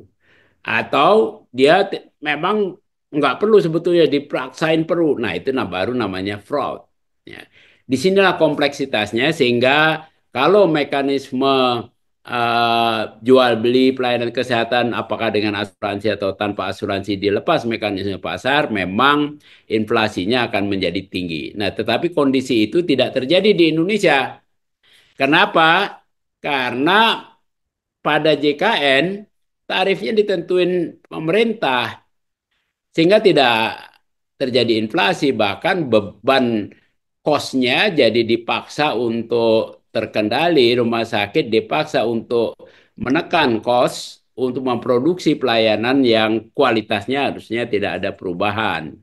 Nah, ini satu fakta aja dari data Sismonep JKN dari data 2017 yang ada sampai 2024 ya, 2024 ini sampai Oktober memang. Ini adalah data unit cost yang Pak Gufron dan teman-temannya produksi. Ya, walaupun unit cost ini bukan juga harga, tetapi karena tarifnya sudah ditetapkan, dulu tarif ditetapkan tahun 2016 sampai 2022 tidak ada perubahan. Baru Januari 2023 ada perubahan. Maka kita lihat ada perubahan unit cost. Perubahan unit cost rawat jalan tingkat lanjut di rumah sakit ini adalah rata-rata. Walaupun antar tahun terjadi perubahan, kita lihat perubahannya sedikit sekali ya. 2017 untuk rawat jalan dulu kita lihat 295.000 sekali konsultasi sekali datang ke rumah sakit. 2018 tarifnya belum berubah, CBG-nya masih sama, rata-ratanya 297, nyaris tidak ada kenaikan. 2019 naik sedikit ya menjadi 303, 2020 naik sedikit dan 2021 juga naik lagi. Tapi ini kenaikannya bukan karena tarifnya naik atau harganya naik, karena tarif masih sama. Sampai 2022 tarif masih sama. Bahkan di 2022 turun lagi ini RITL. Ini ada karena bauran dari kasus yang diklaim ke JKN karena volumenya makin banyak, klaimnya tadi sampai 1,7 juta per hari. Ya, itu bagian yang menjadi faktor perubahan rata-rata unit cost yang diklaim JKN. Begitu juga rawat inapnya per kali perawatan. Ada 4,7 masih relatif turun bahkan ya pada 2018, bahkan 2019 turun lagi unit cost-nya ya. 2020 relatif masih di bawah 2017, 2021 naik sedikit ya karena ada penambahan ada kasus-kasus yang lebih berat setelah ada COVID ya. 2022 masih turun lagi sedikit. 2023 naik signifikan. Kenapa? Karena terjadi peningkatan tarif di tahun 2023 dengan tarif baru ya. Tapi kenaikannya kecil sekali. 2024 cuma 5,2 juta per perawatan. Jadi kalau kita lihat dalam JKN dari segi ini proksi tarif ya. Kalau tarifnya sudah pasti tidak ada terjadi perubahan. Yang terjadi adalah efisiensi yang harus dilakukan oleh teman-temannya Pak Fajar di rumah sakit. Karena tarifnya sama, dia harus bekerja, mungkin tuntutan gaji pegawai naik, tuntutan tarif listrik naik, tuntutan belanja belanja makanan buat pasien naik ya karena ada inflasi makanan tadi di BPS, maka rumah sakit harus menekan kos. Jadi bukan inflasi yang terjadi tetapi malah penekanan kos ya. Nah, itu yang terjadi ya. Sehingga menurut saya kita dapat simpulkan di dalam inflasi memang akan jadi tinggi kalau mekanisme pasar yang berlaku. Dan di Indonesia kita tidak menggunakan mekanisme pasar. Mekanisme pasar memang menguntungkan konsumen. Jadi harga bisa murah, kualitas bagus. Itulah mekanisme pasar. Kita buktiin di pasar di layanan katakanlah produk um, HP. Kita lihat sekali itu terjadi peningkatan volume, barang makin bagus, harga makin murah relatif dibandingkan dengan kualitas atau elemen yang disajikan. Nah, sayangnya mekanisme pasar ini tidak selalu berfungsi bagus karena ada syarat-syaratnya. Syarat-syarat mekanisme pasar bisa menghasilkan menguntungkan konsumen kalau ada free entry, free exit. Jelas di kesehatan tidak ada free entry. Gak bisa dokter eh, atau orang baca-baca internet kemudian boleh praktek. Ditolak sama Pak Gufron. Ya, mana sertifikat kompetensinya? Kalau nggak ada atau izin prakteknya tidak ada, tidak berlaku di rumah sakit yang sama pada jam yang sama dan sebagainya, sorry tidak bisa dibayar. Maka jelas tidak terjadi em, mekanisme pasar dalam pelayanan JKN. Informasi yang simetris itu syarat pasar. Ya. Orang tahu kalau mau beli HP kayak begini, kayak begitu, di sebelah harganya berapa, mau beli cabai, mau beli bawang, mau beli pisang, itu harganya dia sudah tahu pasien. Penjual juga tahu harga rata-rata berapa. Itu bisa saling memahamin. Itu persyaratan. Dalam pelayanan kesehatan tidak terjadi. Dokter lah yang paling tahu, dokter juga yang meresepkan sehingga tidak terjadi mekanisme yang mm, menjadi syarat untuk mekanisme pasar. Kenapa? Dalam pelayanan kesehatan demand bukan ditentukan oleh pembeli atau oleh pasien. Dokter yang nentuin, kamu periksa lab ini, kamu periksa ronsen, kamu harus pasang stent. Pasiennya kagak minta atau bisa juga bisa nolak dan sebagainya. Itu perbedaan jelas ya. Nah, tarif ditentukan eksternal ini oleh pemerintah tadi CBG dan tidak ada monopolistik. BPJS bukan monopoli, dia monopsoni, kekuatan beli, dia tidak memproduksi barang yang mau dijual. Itu juga banyak pemahaman yang keliru. Jadi kalau kita lihat berbagai elemen yang menjadi komponen inflasi biaya medis atau biaya kesehatan pada JKN, ada masalah em, persyaratan untuk terjadinya inflasi tadi tidak terpenuhi. Jadi tidak bisa dikatakan JKN itu menyebabkan inflasi biaya. Bahwa volume klaimnya naik itu karena kebutuhannya yang naik. Karena dulu-dulu orang nggak punya jaminan, nggak punya akses, ya tidak keluar biayanya. Sekarang sudah ada JKN, bisa dijamin yang harganya mahal pun bisa dijamin, yang tadinya dia tidak mampu bayar, maka terjadilah volume. Dan bisa jadi juga yang sekarang ini memang masih belum mencapai optimal, kebutuhannya belum terpenuhi, masih harus naik. Tadi Pak Gufron juga sampaikan dari segi biaya, kita sangat kecil. JKN peranannya belum sampai 1% PDB. Kecil sekali. Sementara di Cina, Thailand, Malaysia itu sudah 3% PDB untuk pemenuhan pelayanan kesehatan yang bersifat esensial, yang kebutuhan. Jadi kesimpulannya dalam JKN inflasi not happening. Ya, terima kasih. Terima kasih Prof. Asbullah. Ini diskusi yang sangat mencerahkan sekali, disampaikan bahwa di sistem jaminan kita bahwa inflasi itu tidak bahkan ada fase-fase tertentu justru rumah sakit yang meningkatkan efisiensinya lebih dalam gitu. Selanjutnya Bapak Ibu, Pak Asep sedang dalam masa pemulihan, jadi tidak dapat bergabung dalam diskusi kita kali ini. Kita doakan semoga Pak Asep lebih cepat pulih eh, eh, dan dapat bergabung dalam diskusi berikutnya. Untuk itu kita kembalikan kepada Floa untuk mungkin ada yang mau berdiskusi malam ini bagaimana sistem jaminan kesehatan kita untuk menjadi lebih baik ke depan.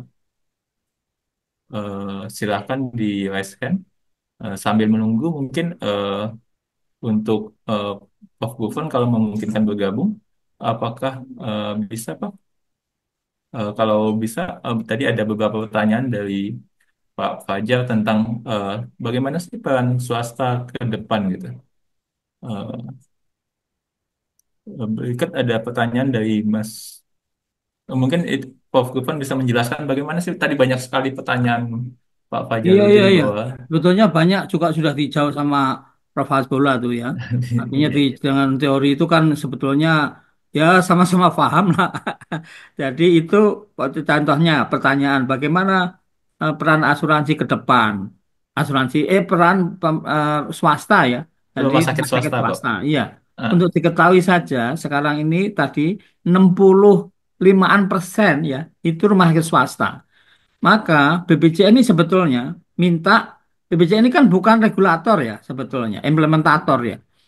Minta kepada regulator. Jadi ini kan ke regulasi sebetulnya bukan BPJS yang harus jawab, tapi ya ya kita diskusikan contohnya ya. Sekarang kalau mau nambah-nambah terus, kenapa nambah di tempat yang sebetulnya sudah jenuh gitu.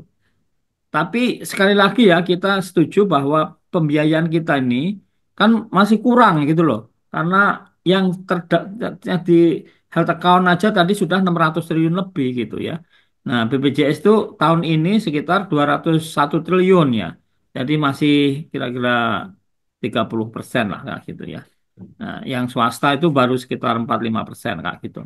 Nah, kembali lagi pertanyaan ke depan ya.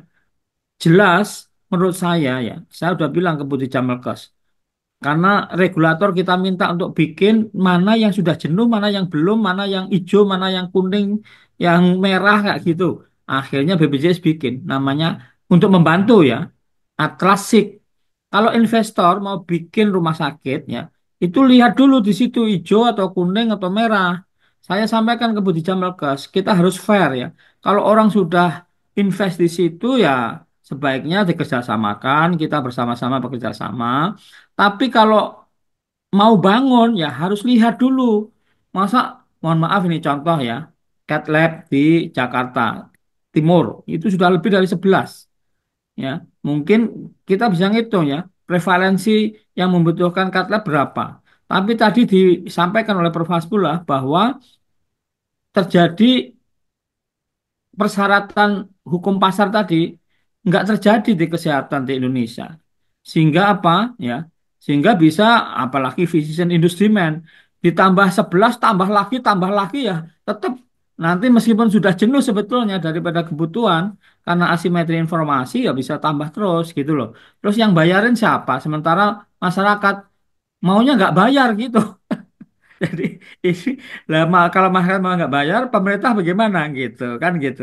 Kan menurut saya itu gampang aja. Yang penting ada sumbernya, Pak. Gitu. Yang jelas public private partnership ya ini yang ditanyain tadi itu penting menurut saya. Karena dari 600 ya, tetapi kan harus adil ya. Contoh tadi orang yang sudah keluar negeri kembali pakai BPJS ya.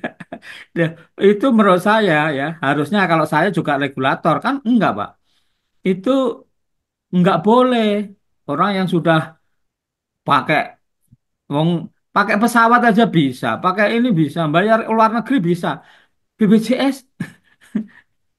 ya kalau nggak terpaksa enggak Pak gitu itu aja itu kesadaran kita. Nah sekarang pertanyaan saya siapa yang bertugas menyadarkan masyarakat kita. Mohon maaf loh ya, kita bicara asuransi, hampir seluruh asuransi itu, hampir ini ya, tidak semua, tapi banyak, itu kurang bisa dipercaya. Padahal menurut saya, asuransi itu jual kepercayaan, Pak. Sekarang bayar, pakainya besok, gitu lah. Besok ternyata, saya nggak usah sebut lah sebuah asuransi ya. Akhirnya berat, Pak. Itu. Jadi intinya menurut saya kita harus bersama-sama lah membangun yang sudah bagus ini. Tadi sudah saya bilang satu-satunya yang gotong royong bisa dirasakan ratusan juta loh masyarakat Indonesia. Ini sudah on the right track, tetapi kan setiap saat masuk prolegnas gimana? Terlalu banyak ya yang kepengen ini ikut ya gitu. Gitu, Pak. Terima Baik, kasih. Pak. Terima kasih banyak, Pak. Eh, Alhamdulillah, ini sudah ada beberapa masukan pertanyaan juga, eh, tapi sebelum itu saya mau nanyakan ke Pak Fajar dulu. Masih bisa bergabung, Pak? Eh, dan ke Masih, Prof. masih, Pak. Hasbullah.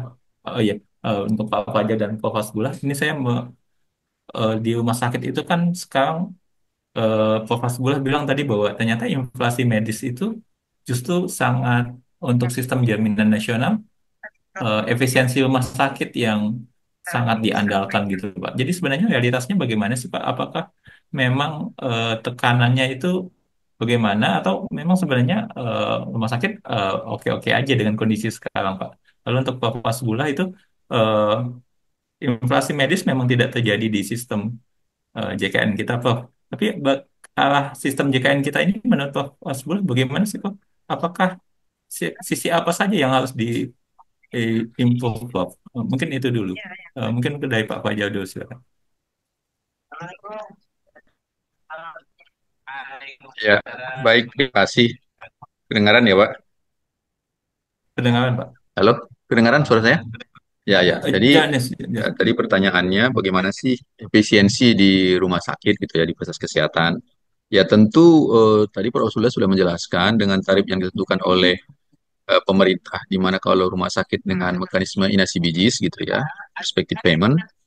Jadi rumah sakit akan mengupayakan agar tarif yang sudah ditentukan itu bisa memenuhi operational cost yang akan dikeluarkan untuk diagnosa tersebut yang diklaim tersebut. Dan ini proses ini berjalan waktu semakin bagus gitu ya efisiensi yang terjadi di rumah sakit.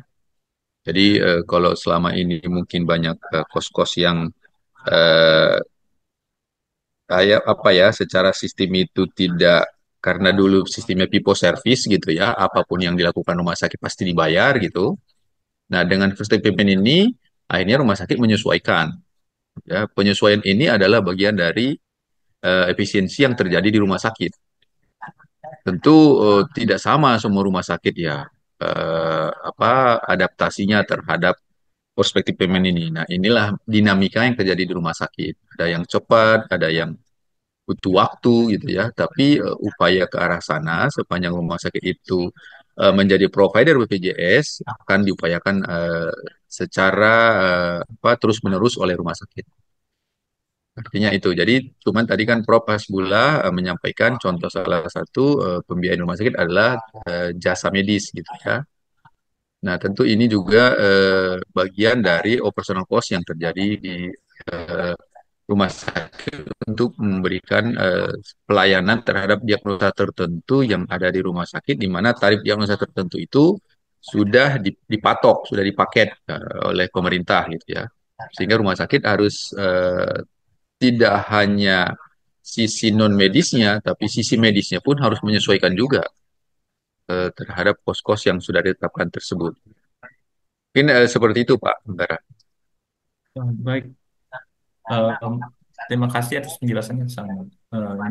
Eh, Mungkin untuk Pas Bula juga ini Pak sekalian ada pertanyaan dari Dokter Masud Ya, oke. sebagai Ya. silakan Pak. Ya, pertama saya tambahin lagi yang disampaikan Pak Fajar. Sebetulnya bagaimana sih rumah sakit itu pertanyaannya tadi bayar. Ya sekarang kita sekarang punya contoh yang paling bagus nih.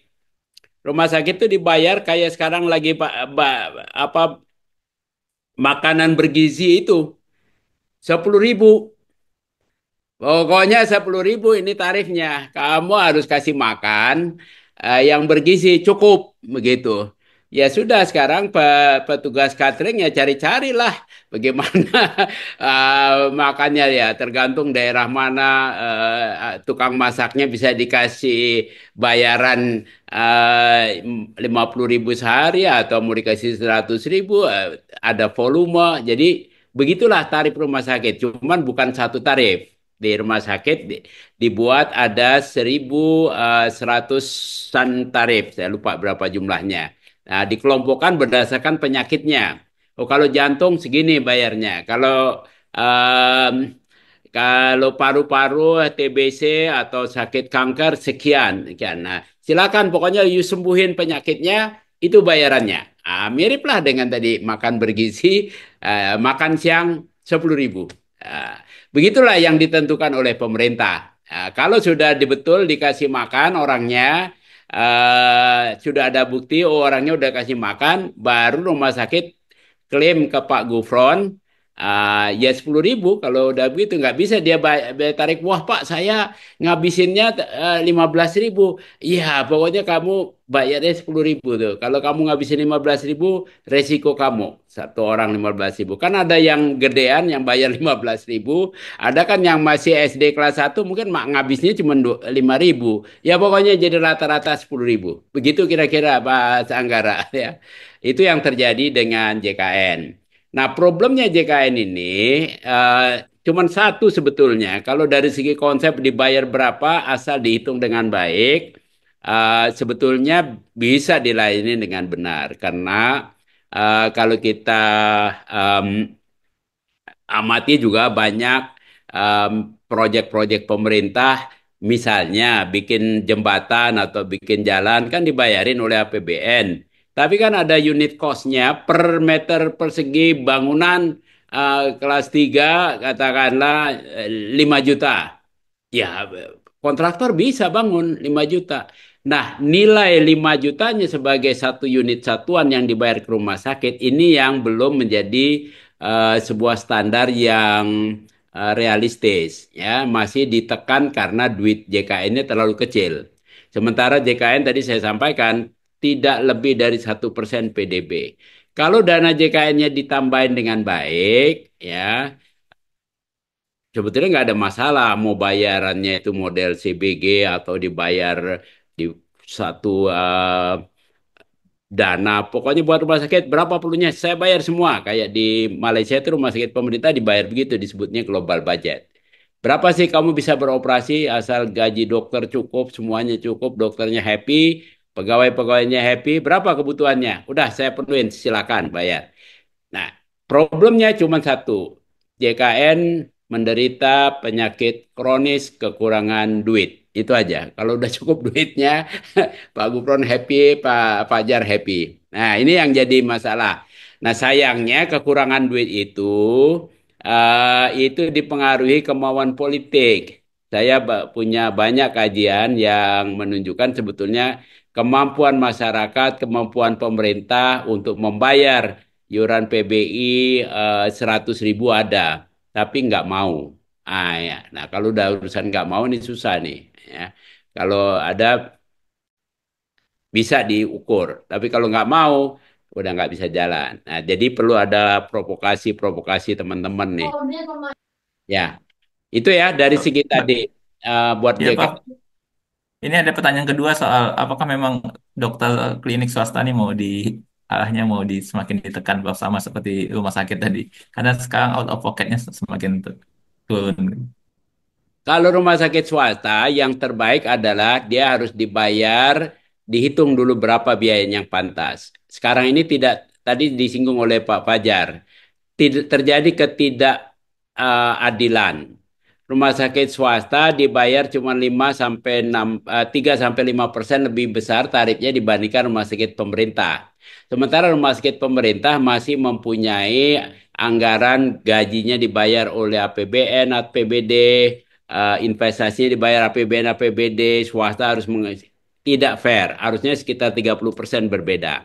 Nah, saya sudah hitung-hitung, kalau rumah sakit pemerintah tidak usah dibayar gajinya, investasinya sama, maka tarif JKN dibuat sama antara rumah sakit pemerintah dan rumah sakit swasta itu fair, nggak apa-apa. Dan itu ada dana tambahan sekitar 100 triliun sebetulnya di dana yang mengucur dari APBN APBD ke rumah sakit pemerintah di luar yang dibayar oleh Pak Gufron ke rumah sakit pemerintah. Jadi ada unfairness di dalam kebijakan ini, tetapi sulit sekali mengubahnya karena pemerintahnya nggak mau itu. Nanti pada ribut rumah sakit pemerintah, ya begitu-begitulah. Kita ini kan persoalannya lebih banyak bukan bagaimana rakyatnya bisa dapat pelayanan terbaik, tapi saya nanti terganggu nggak? Ah, itu yang masih jadi kendala besar ya di Indonesia ini. Saya kira itu, Datu. Pak Masud ini nanya kapitasi. Eh, ini juga kembali lagi, kapitasi 80% puskesmas ini historically kalau yang PBI atau yang dibayarin iurannya oleh pemerintah atau oleh Pemda, namanya PBI daerah dulu, nggak tahu sekarang ganti kali namanya, saya nggak ngikutin. Itu dia bilang, oh ini uang kami. Kalau uang kami harus masuk ke fasilitas milik kami, yaitu puskesmas. Nah ini mindset yang keliru besar.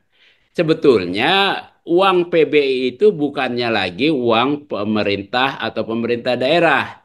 Uang PBI adalah uang peserta orang miskin tidak mampu yang membayar yuran, tapi yurannya dia dapat dari sumbangan subsidi pemerintah. Nah, tapi mindset para pejabatnya, oh ini uang APBN. Inilah kekeliruan-kekeliruan paham kita. Secara kontraktual yang wajib membayar iuran adalah peserta perorangan, bukan pemerintah.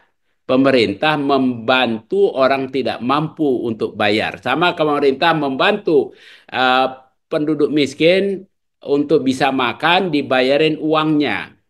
Masa kemudian nanti uangnya pemerintah harus bilang, kamu ini uang negara nih, kamu harus beli dari kantin negara. Ya nggak bener lah, ya. Nah ini yang mindset ini yang belum terjadi perubahan yang menyebabkan akhirnya 80% ditambah masuk di puskesmas. Pak Gufron harus paksa ini berubah nih Pak Gufron nih. Sebetulnya di beberapa puskesmas saya cek. Ada itu mobile JKN. Jadi Pak Gufron udah siapin namanya mobile JKN di mana kita bisa pindah. Tapi Pemdanya ada juga yang tidak mau, tidak kasih dia pindah, saya bayarin. Itu mindset yang kelirunya.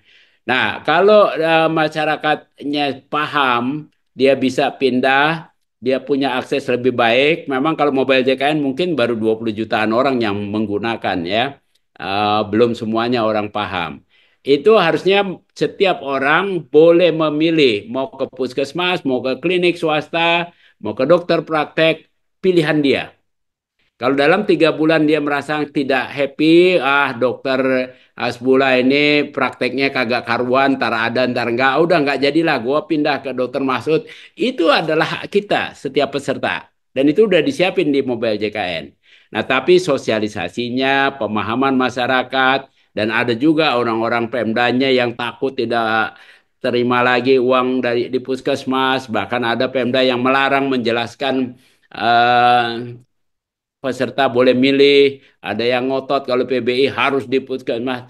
Ini bagian-bagian yang menjadi tantangan kita ke depan. Kalau ditanya bagaimana ke depan, fakta tadi saya sampaikan ada kegagalan mekanisme pasar, maka JKN harus menjadi tulang punggung. Negara maju juga begitu. Korea, Inggris, Jerman, Belanda, ya semua bergantung di situ. Swasta bagaimana? Kalau rumah sakit swasta kita dengan desain JKN sudah bagus. Karena seperti Pak Gubernur tadi sampaikan, di kita orang mau ke swasta boleh JKN bayar, ya kan? Mau ke pemerintah JKN bayar. Kita menganut prinsip namanya money follow patient. Ya, jadi duit yang mengikuti pasien pilihannya kemana, BPJS tinggal bayar. Nah, ini bagian yang keuntungan atau kebagusnya sistem kita. Kayak di Malaysia nggak bisa terjadi begitu. Iya, Pak. Itu luar biasa sekali ininya. Ya. Nah, mungkin ada tambahan dari Pak Masud? Ya.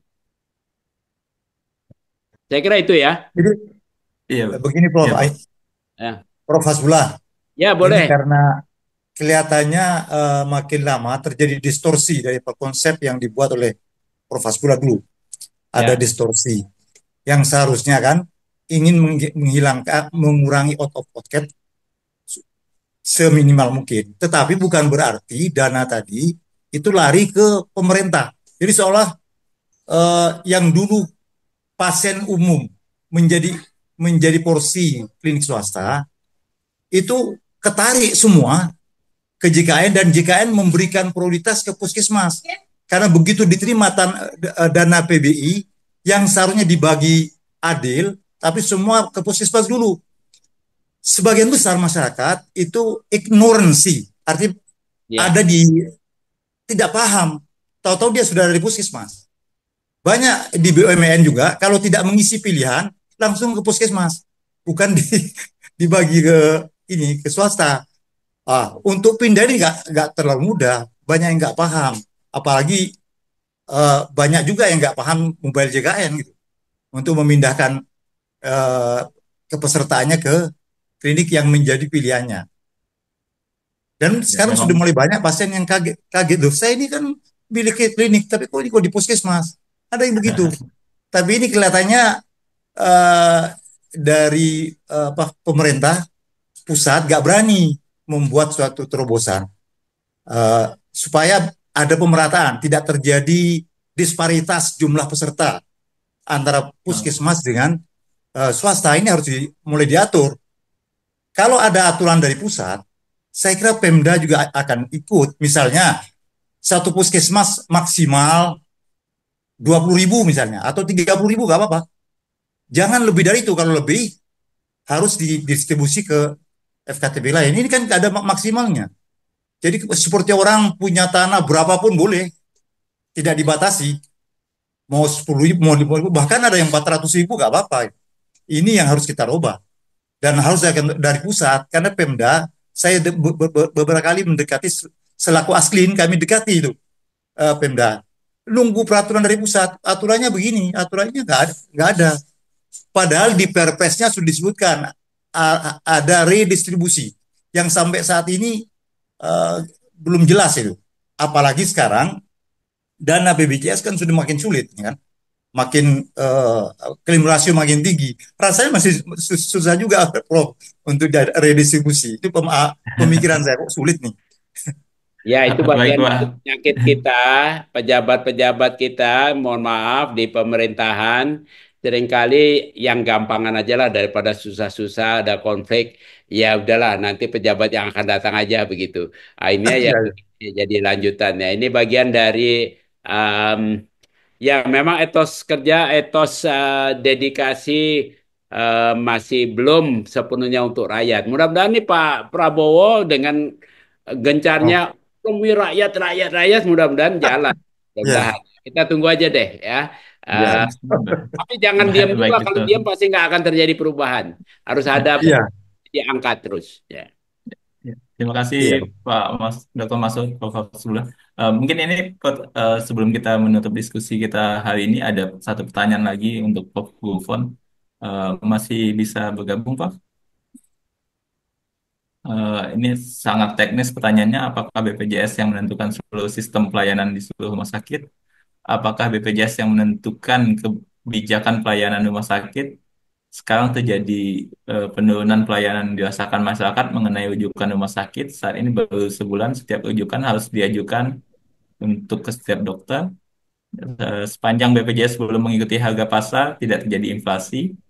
Bagaimana mencegah pasien berobat ke luar negeri? Mungkin itu beberapa pertanyaan tadi juga ada Ya, dari Dr. menurut saya Masud yang agak bagaimana teknis. mencegah pasien ke luar negeri, ke saya bisa jawab sih, tapi alamatnya yang salah gitu. Itu aja. Kalau yang pertama mengenai apa eh, rujukan ya, jadi rujukan atau apanya yang dipersoalkan yang pertama, nggak boleh Itu rujuk. lebih sering minta rujukan sekarang, Pak. Iya, Jadi ini gini. tidak seperti Iya, pejabat dulu yang bisa suratnya satu kali lalu bisa berkali-kali digunakan iya. gitu, Pak. Jadi kita kan harus menyesuaikan ya, seberapa kita punya dana, seberapa kontrol mutu, kontrol biaya gitu ya, kita harus sesuaikan tadi. Jadi intinya bahwa sekarang ini gini, kita lebih tegakkan compliance gitu loh. Tapi sebetulnya nggak ada dari sisi regulasi yang berubah. Apakah BPJS melakukan perubahan sistem regulasinya? Enggak, ya. BPJS nggak melakukan itu. Itu banyak yang inovasi-inovasi. Tapi yang jelas bahwa eh, kalaupun pamannya di rumah sakit banyak pending itu awal-awal aja. Sekarang sudah lancar lagi. Ya. Awal-awal karena perkenalan sistem yang belum dikenal teman-teman di rumah sakit ya. Karena kelihatannya kalau lebih ketat gitu ya. Gitu. Jadi ada dua faktor itu. Satu, kecukupan dan ketersediaan dana. Yang kedua itu masalah sistem kendalinya ya. Jadi komplain terhadap regulasi. BPJS dalam hal ini tidak bikin regulasi. Sebetulnya regulasi sudah ada. Disesuaikan aja kalau dulu tidak dipatuhi, sekarang ya lebih dipatuhi gitu. Jadi seakan-akan kayak kemudian tambah. Tetapi yang jelas itu di awal apa di akhir ya 2024 itu kira-kira September, Oktober, no, Oktober lah. Itu agak lebih compliant. Jadi gini, karena beberapa rumah sakit itu protes, Pak, uang sudah di bagi-bagi kok disuruh balikin karena fraud gitu. Ya oke kalau gitu daripada fraudnya di belakang, apa lebih baik di depannya ini diketatin. Kalau enggak memenuhi prosedur dan indikasi medis ya enggak di cover gitu. Nah, lalu teriak-teriak gitu kan gitu. Jadi itulah sebetulnya semua udah menurut saya sih nggak sulit dan pada tahu, tapi kan masalah yang sampaikan Prof. Hasbullah tadi, pokok persoalannya itu belum semuanya itu paham gitu dan komitmen gitu. Terima kasih. Baik, Pak. Terima kasih banyak. Diskusi yang sangat panjang malam ini sudah pukul setengah 10. Kami mengucapkan terima kasih ke Prof. Hasbullah, Prof. Gufron, Pak Fajar dalam diskusi ini. eh, sudah banyak mencerahkan kita semua untuk 10 tahun Jaminan Kesehatan Nasional. Untuk penutup malam ini, kita serahkan ke Pak Amrin untuk closing statement-nya dan kami ucapkan terima kasih banyak. Baik, terima kasih Pak Angga dan terima kasih kepada semua narasumber, terima kasih kepada Bapak Profesor Ali Muframukti, Bapak Profesor Hasbullah Tabrani, kemudian Bang Fajar Rudin, dan Pak Supriyono ya hari malam ini beliau masih belum pulih kembali ya sekali sehingga beliau tidak bisa bergabung dengan kita. Mudah-mudahan malam ini diskusi kita memberikan pencerahan bagi para peserta ya khususnya dan kepada masyarakat Indonesia pada umumnya. Baik, untuk acara berikutnya nanti soalnya kajian ke-31 ya menjelang bulan Ramadan, tolong masukkan dari teman-teman kira-kira tema apa yang harus kita bahas. Dan acara ini disupport oleh Sekolah Tinggi Manajemen Risiko Asuransi, Lembaga Pendidikan Nasional Indonesia, dan oleh BPJS Kesehatan, serta oleh Jasindo. Dari saya cukup sekian. Terima kasih wabillahi hidayah. Wassalamualaikum warahmatullahi wabarakatuh. Waalaikumsalam. Wabarakatuh. Dengan itu maka kita diskusi ini kita tutup Selamat ya Bapak bermimpi Ibu. ya, Terima indah kasih ya. semuanya. Walaupun habis diskusi, mimpinya indah lah. Siap, Om. Jadi tapi bagaimanapun ya 10 tahun ini menurut saya perbaikan dan on the right track ya. Tinggal fundingnya aja lah kayak gitu. Ya, tinggal Tapi Masalah dasar ya Bapak. jangan dirubah setiap tahun ini masuk prolegnas nih. Ya saya nggak tahu mau dirubah apanya. Ya, itu makasih. juga PP-nya juga bulan 6 nanti kan Prof ya. PP penentuan tarif Dinamika baru. demokrasi itu. Ya. Pematangan. Oke, saya pamit ya. Amin. Oke. Terima kasih. Terima kasih Prof. semua. Hasbullah, Pak Mas Anggara, Terima kasih. Pak Abdullah. Ya, Amin. terima kasih Terima Prof. Ombing. Ya, Gufron, semua. Prof. Hasbullah, Bapak Ibu sekalian. Izin live Arif ya. Budiman. Tahu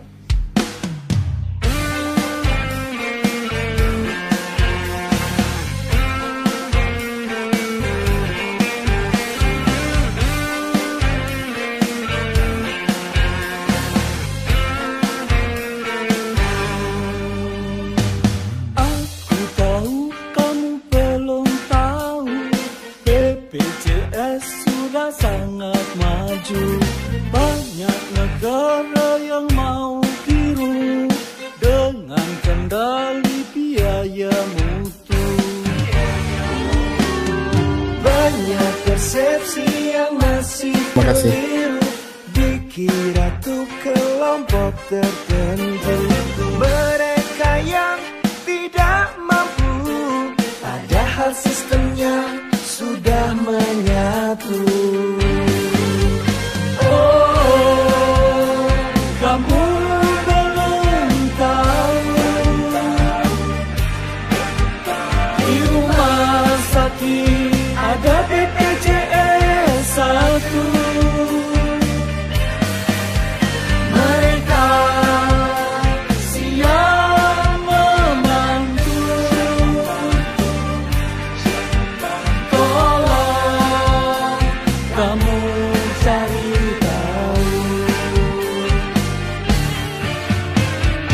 Teknologinya sangat itu, riwayat medis yang ditangani, membantu doktermu dan kamu tiap saat tahun lalu. Jelas persepsi yang masih keliru, jika paskesnya masih begitu. Layani tak seperti harapanmu, laporkan saja ke BPJS 1. Oh,